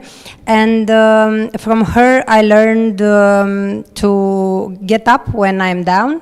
And I also learned the fact that I have to work every time harder, because as you said very well, the first thought of somebody, men or women, when they see you, and if you are a little bit pretty, or if you are young, the first thought is that you are just young and pretty, you don't have anything to say. So we have to work harder to prove that is not the fact, is not right. So the role model was definitely my mother, and I'm admiring her strength and her devotion for work. I think that it's a value to be hardworking, to be a hardworking person. Thank you. Thank you, Alexandra. Now we take from online the panelists, please. Lucia, your mentor. Yes. A bit louder, please. Can you hear me? Yeah. Yes. So basically, as a role model, I thought about this. I have very diffuse, how shall I say, pointing out a person. When I grew up, it was in the deep communist Romania in the 80s. And there I was watching a lot of black and white movies from the 30s. And this impressed me a lot. There were many independent women. They were intelligent. They were powerful. So without putting a name like Greta Garbo, she was just, or who else? They were just actresses. But the images of the women that they represented, and experiencing these images, especially, you know, in a different society, whereas I have to say there were women in Romania were, and I think still are, looking from the previous example, in powerful positions. Compared to Austria, I have to say, Romania is much more advanced. So this is something that inspired me at an early stage of how I would like to become. When it comes to the mentoring, I don't know if I could maybe answer this double aspect. I had two men as mentors in my career. So one was when I was on my way towards, let's say, almost top management in the multinational, in an Austrian multinational. And he very carefully guided me and showed me, yes, you can, but rather in a very pleasant and, let's say, caring way, with very, it was more advice about behaving in this, let's say, management position where I had to run several countries in Europe and Southeast Asia. And then when I entered the cluster community early in the 2000s and starting, let's say, the pan-European career, if I can say so, in the towards the end of the first decade, there was a head of unit at the European Commission who was my mentor, although he never, there was never this kind of discussion, you are my mentor, I'm your mentee. But he supported women, not only me, but also in the European Commission, very strongly women who are now directors, by enabling or by making them trusted, by giving them the back, go for it, because you have my back and I believe in what you can. But this does not mean that he, made it very smooth and easygoing, like I was used from the other mentor. He literally was challenging, pushing, letting me fail brutally. So no problem, made all the experiences out there and had to learn from it. And he was just, kind of smiling and looking at how I struggled through these, but still always giving me the feeling, I do believe in what you can, and yes, you can. So that was very empowering. It wasn't easy, but this is not about, succeeding is not about taking the shortcut or the easiest step forward. It's much more about, growing as a person and also trusting that you have the ability to make an impact through what you do. Because in the end, at the end of our lives, we will have 1 hour when we will reflect to what we did with our lives. And this impact and what you leave behind will be a very, let's say, powerful way of saying goodbye. So I do believe in the mentoring power, and I'm offering it as when the moment comes to the young persons. But maybe that's another question, so I don't want to take too much time from the other speakers. Thank you. Lucia, Susanna, is she still with us? I think we are. Yeah. Shall I go on? Or somehow we feel here cut. I look at Paula. You're still hearing me, but I don't know whether there is still the connection with the floor. With Susanna. So, well, Paula, then you have an answer for this question. Who has been? Hi. Please. Okay. So, who has been your role model or mentor in your journey? I'm not sure I've understood this question. Who has been your mentor? Who has been your mentor or role model? Yes. Okay. So I was listening to your answers, and I was just thinking whether I had a mentor or a mentorship story to share. And actually, I'm afraid I don't have one, but I have a personal experience to share that maybe could be of interest.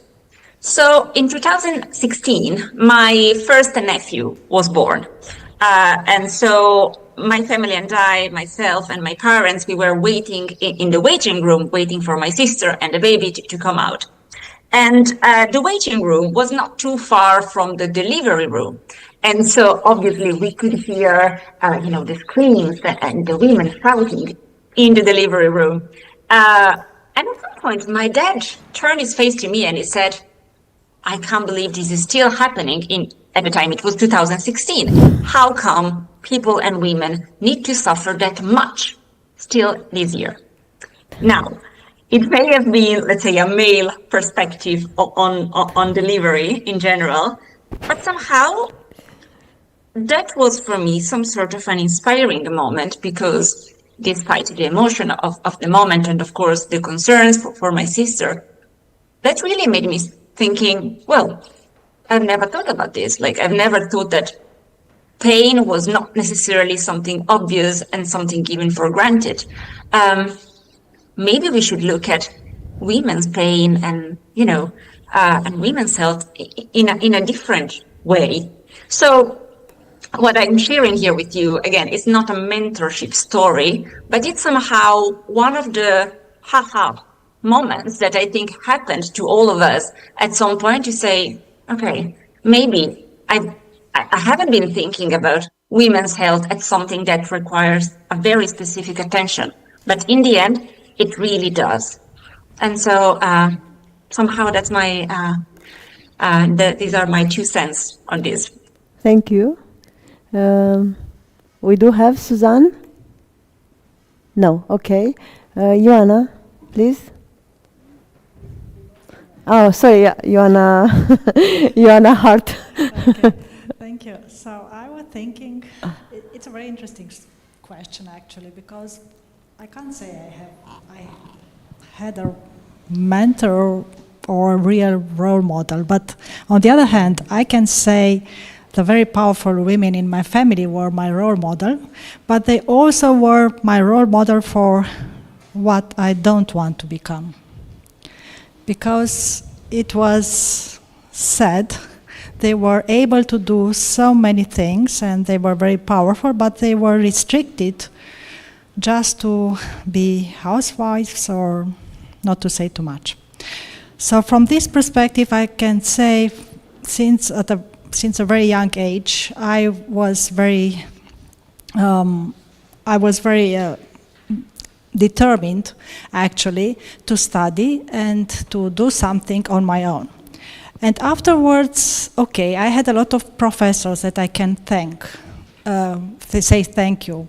I think especially in high school, what my professor, I had a very, very, very good professor that taught us history. But also, some of the professors from the university were really very brilliant and were very empowered myself. On the other hand, I always thought sky is the limit. So if it's not already invented, I will do it. So I had really so I didn't actually need a role model or a mentor in this regard.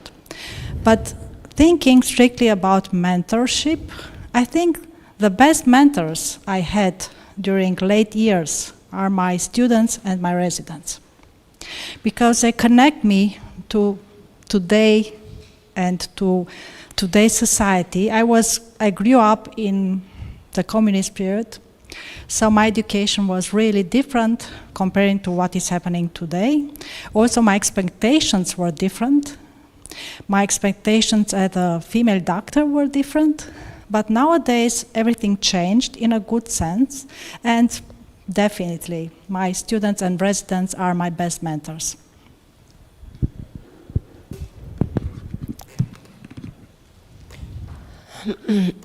Thank you for this question. I can't say that all the time the mentorship, it's a formal way to say it. I will rather say that I've learned from every single experience, and I can point on that one that it started since I was a child, probably 9 years old. I started playing basketball in a professional team, and I just been encouraged by my coaches, my family. All the time I had just heard, you can do whatever you want, and you never can say that I can't do. It's like you don't want to do it. If you really want to be successful, then you have to work for it, and you will be successful. And then, of course, growing, just hearing these words from my family and the people which been around me since I was in the university, I knew that what I want to study, and I say that, okay, this is what I want to do. On the beginning, I just started all my college. They went for I just heard you about Polytechnica, and I say, well, I can't do that. Of course, I can do it. I just went there. I've been for a few months on the Polytechnica. I knew that is not something which I really want to do it. And then I stopped, and next year I started, I enrolled in a university like studying physiotherapy, because I knew that this is what I want to do, helping people and treating them as well. But I will say that I'm more passionate all the time, being passionate about prevention. It's a bit missing in Romania. Everyone just coming to us when they really need to treat something, when they are in pain. We don't work at all on preventions. I wish that we are starting to, working more on this, on the education. And I think this education might start from the younger generations, like teaching our kids, if we have other nephews and everything, we have to, and happy to be part of, we do have an association as well, where we are going into the schools. We are doing a lot of evaluation for the kids, younger, or even if they are on the college, and giving them, advices, sending them for what exercises, and everything what they need to do, because we start to learn, teaching them from the younger age, not when we are grown-ups. It's a bit too late. And of course, like mentoring is just every single experience which I learned during my career, since I'm on this health sector journey. Thank you. Thank you, Ioana. I will kindly ask you to bear with me to have a very short presentation from Alexandra about your institute, because she's covering a very interesting aspect of our all ladies' lives. Please. As I think I said before, because some of you already know me and I know you, we had the opportunity to interact yesterday and in the first days. The National Institute for Active Aging was founded by me and another two persons in 2020.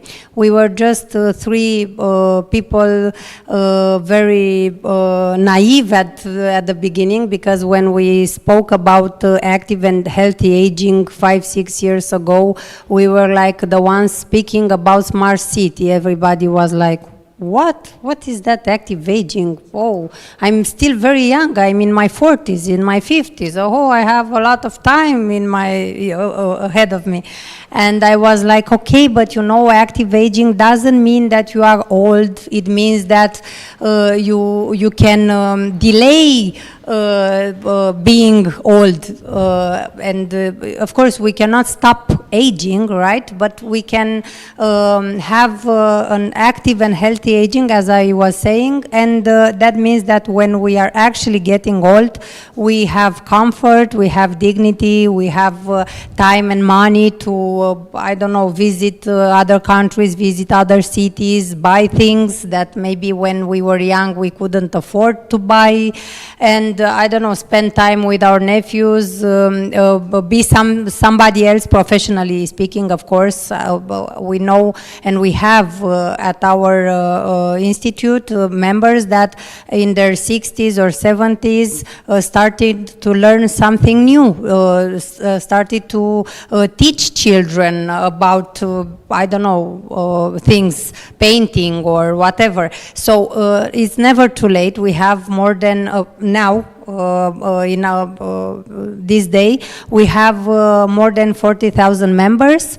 No one pays any membership tax or any tax to be part of our events, conferences, congresses, I don't know, visit our daily centers. We have national campaigns for prevention regarding health, for prevention regarding cybersecurity. For example, we had a national campaign this year. We went in more than 15 counties in Romania, and we teach where we taught the elderly to use safely the internet and all these modern tools, because they are very, very vulnerable. They can be easily tricked.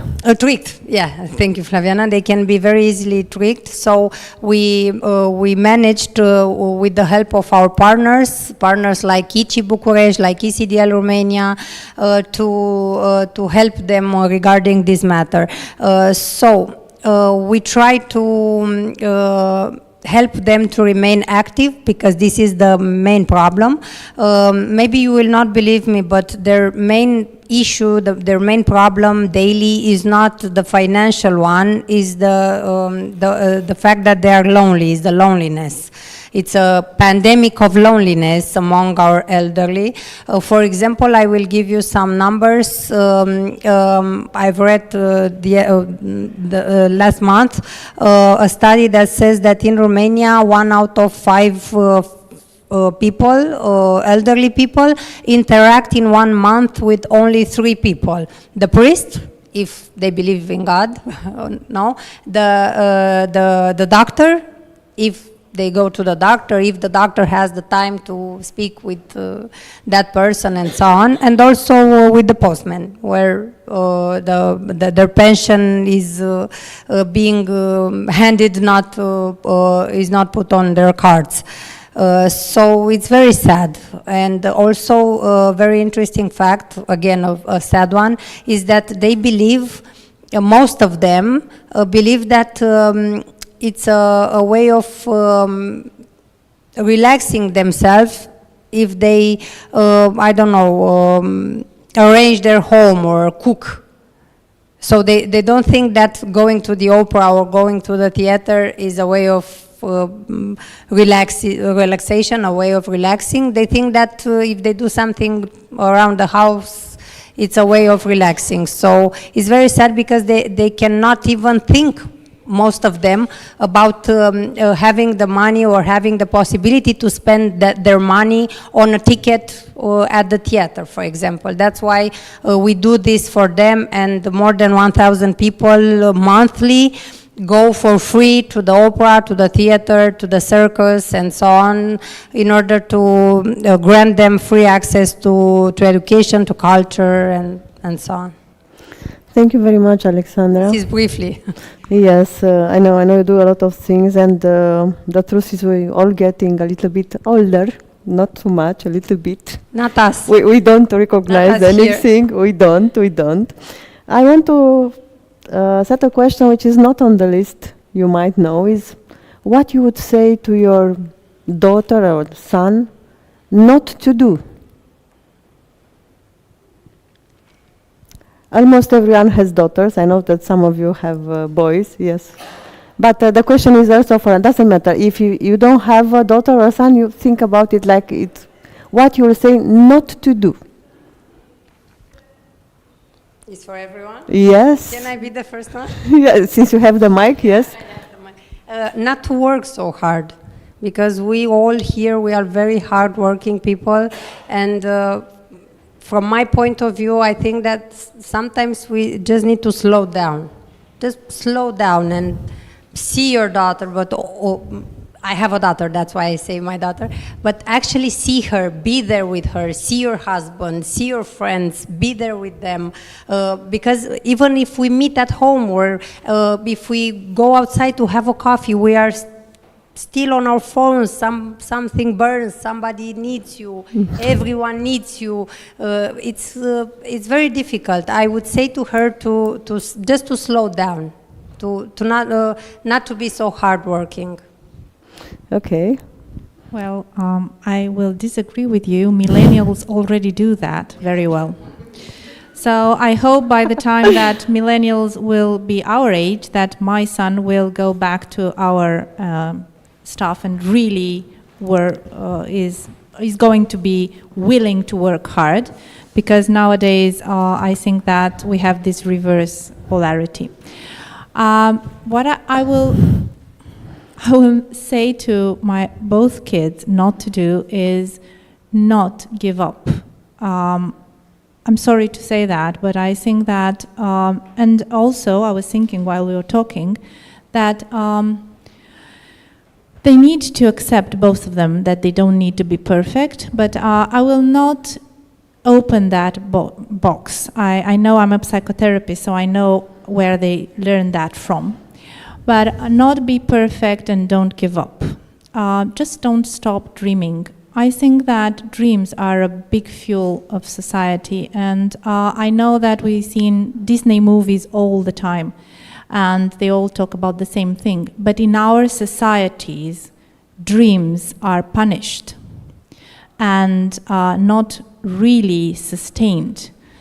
So this is what I'm going to say. Don't stop dreaming. It's okay. It's there.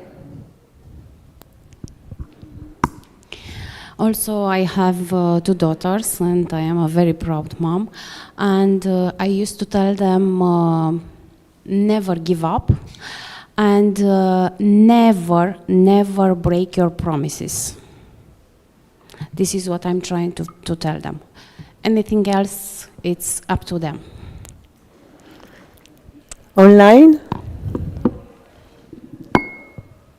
Lucia, Paula, are you still with us? Yes. Okay. So I also have 2 daughters, and there are 2 pieces of advices. I could not stay with one. The first one was always, I was telling them, find what you like, what you love to do, but then do it damned well. So be the best of doing it. And the second one was never stop investing in yourself, especially in your mind, because especially if women, we are growing up, in a certain area of beauty and so on. And I always told them, all these external things can be taken away from you by whatever fate that can happen to you, but what stays in your mind, it will always be yours. So invest in your abilities, in your capacities, in your mind, and you will be always, you will be good. So thank you. Paola? Paola, it's your turn. I think it takes some time to disconnect. Yes. Paola, you are? Yes. No, it looks like we're... So, thank you. So, I remember at some point in the past, I was very young and I was in between jobs. I was starting actually to work in a new workplace, on a new topic, in a new city. And someone told me, if you're investing in yourself, you're making a good investment.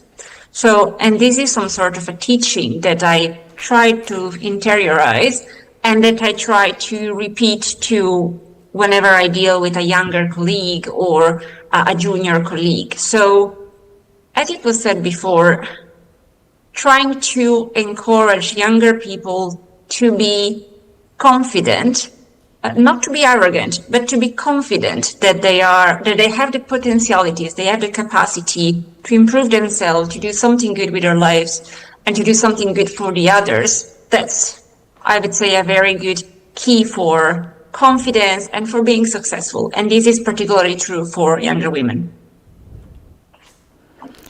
Ioana, the heart. Okay, it's a very unexpected question, but I have a son, and I thought, I have to confess, really the first thing I keep telling him is, do not overcome your health. Do not overcome the importance of investing in your health, because it will it will not be okay, because I see all the time a lot of problems in young people that really forgot how to live. They work a lot and they do not live. So this is one of the things I'm telling him. On the other hand, I totally agree. I tried to teach him. I did this, and now it's his turn to invest in himself and not to be self-confident. And I always say the same: don't give up, because it's always a way to reach what you want, and know what you want, even if sometimes it's not so easy. And don't forget that you are a human living person. You are a living person, you are not a robot, and it's life beside work. After work, you have also to live. I have a daughter, she's 10 years old, and all the time I just say to her, be yourself. Try to not copy others, okay? Be yourself. Always, I just said that to her, be yourself, try to invest on your health. Always she's around us. I'm taking her to different activities. She was a baby. We invest in a lot of activities. I just say one day maybe it's something what she really wants to do it. But as I said, and I keep saying to her, just do whatever you want to do, but just be yourself. Don't try to copy others. If you think that you can't be yourself. And being yourself, I think this is the key of the success in every single sector, domain, entrepreneurship, wherever you might want. This is the key of success. Just being yourself. Thank you. Thank you. So, what? I'm a mother of 3, so I've been busy. 28, 23, and 12-year-old girl. Only the girl is 12 and the others are boys. It's different what you say in different times of your life. Because my dad died when I was just finishing the school, I teach them that they should have treasures in heart, in mind. The only thing that they can carry is what they have in their heart and their mind. For my daughter is actually, she taught us, she teach my mother to hug. My mother, she has 4 kids, she never hugged them. But my daughter teach her to hug. And I was surprised one day to see my mom waiting at the door to be hugged. Said, your daughter teach me. So I think that they are also teaching us, but my mantra is the same. There is no I cannot, is I don't want enough.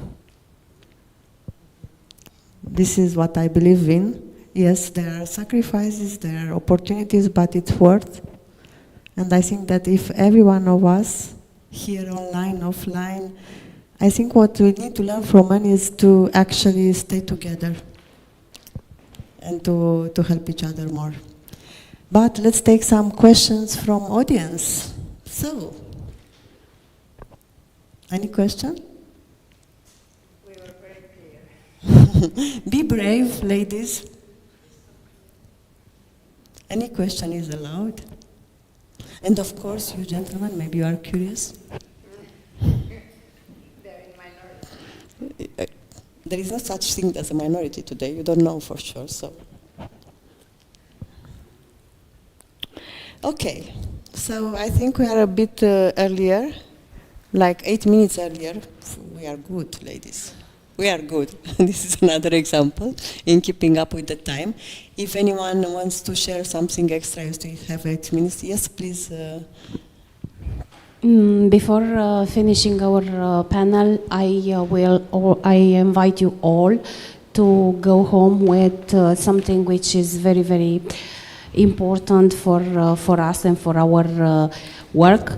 That means finding gender champions.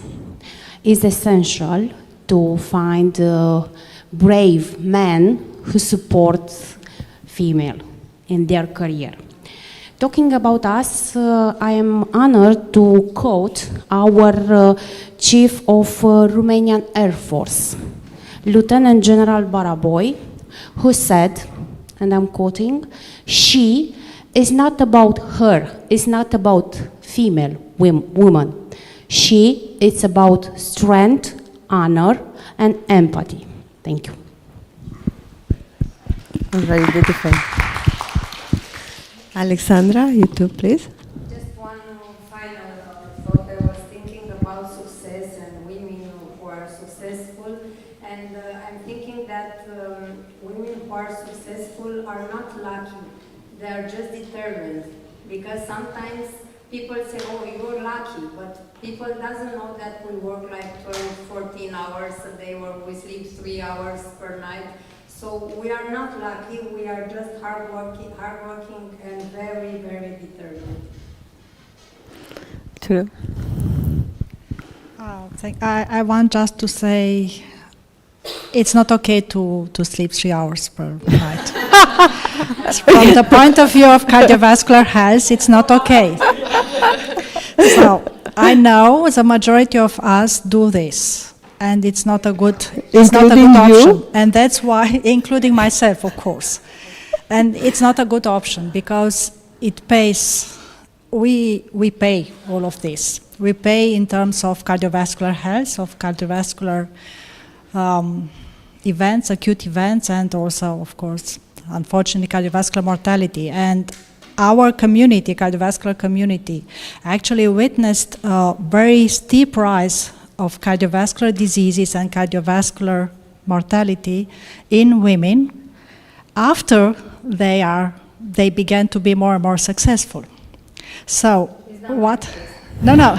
Okay, I don't want to say this, but what I want to stress is that we do not know how to balance the amount of work we put in our work and in our ambitions and in our career with our personal lives and our personal well-being. And everything is important when we speak about our health and healthy living. So maybe what we should research and discover is how to actually balance our life from this point of view in order to get to preserve our health span, because right now what we witness is more and more problems, cardiovascular diseases in women, and more problems that are related, that are usually we thought about men will deal with this, but nowadays it's a different story, and we should pay attention. Thank you. I will just say, let's just be a bit more open. Yeah. Let's just work together. Let's just share our ideas. Let's be more collaborative and not competitive. We are humans and we need to lift each other. Yeah, thank you. Thank you. Online, Lucia? Yes. And Paola, can you switch, please switch the display to see them also? Thank you. Well, I don't have a quote, but what I would like to say is that we should keep on doing what we are doing today. And Flaviana, a big applause for the panel and for the setting that you succeeded to do today. I have not enjoyed so much a hybrid conference for a long time. I had the feeling I was part of you, almost literally with you in the room. And I think the spirit that we have displayed today is the one we should keep on doing. It, as was said, collaborative, supporting each other, learning from each other. Very, very interesting to have seen so many differences, from the military, from the entrepreneurship, from the doctor's perspective, clinical perspective, cluster's perspective. So I think if we can bring this diversity, put this diversity together that we are all having, we can, yes, make some change. Maybe not with huge steps like landing on the moon, but even if it's baby steps, they should be forward and not backward. So thank you very much, and large appreciation for the effort and for the outcomes of this event. Thank you, Lucia. And Paula? Is not anymore. Okay, she had to leave. Yes, Gabriela. I was thinking about what is missing of everybody's answers, and I will pick up because you ladies talked about the body health and the cardiovascular health, so I feel compelled to tell something about mind health. Mind is still an organ. We put dreams, passion, work, whatever in it, but hardly education about what we need to maintain a healthy brain. And I will leave with this, the panel. Thank you very much, Flaviana. It actually was wonderful. Your question made it very lively, so thank you very much for the idea.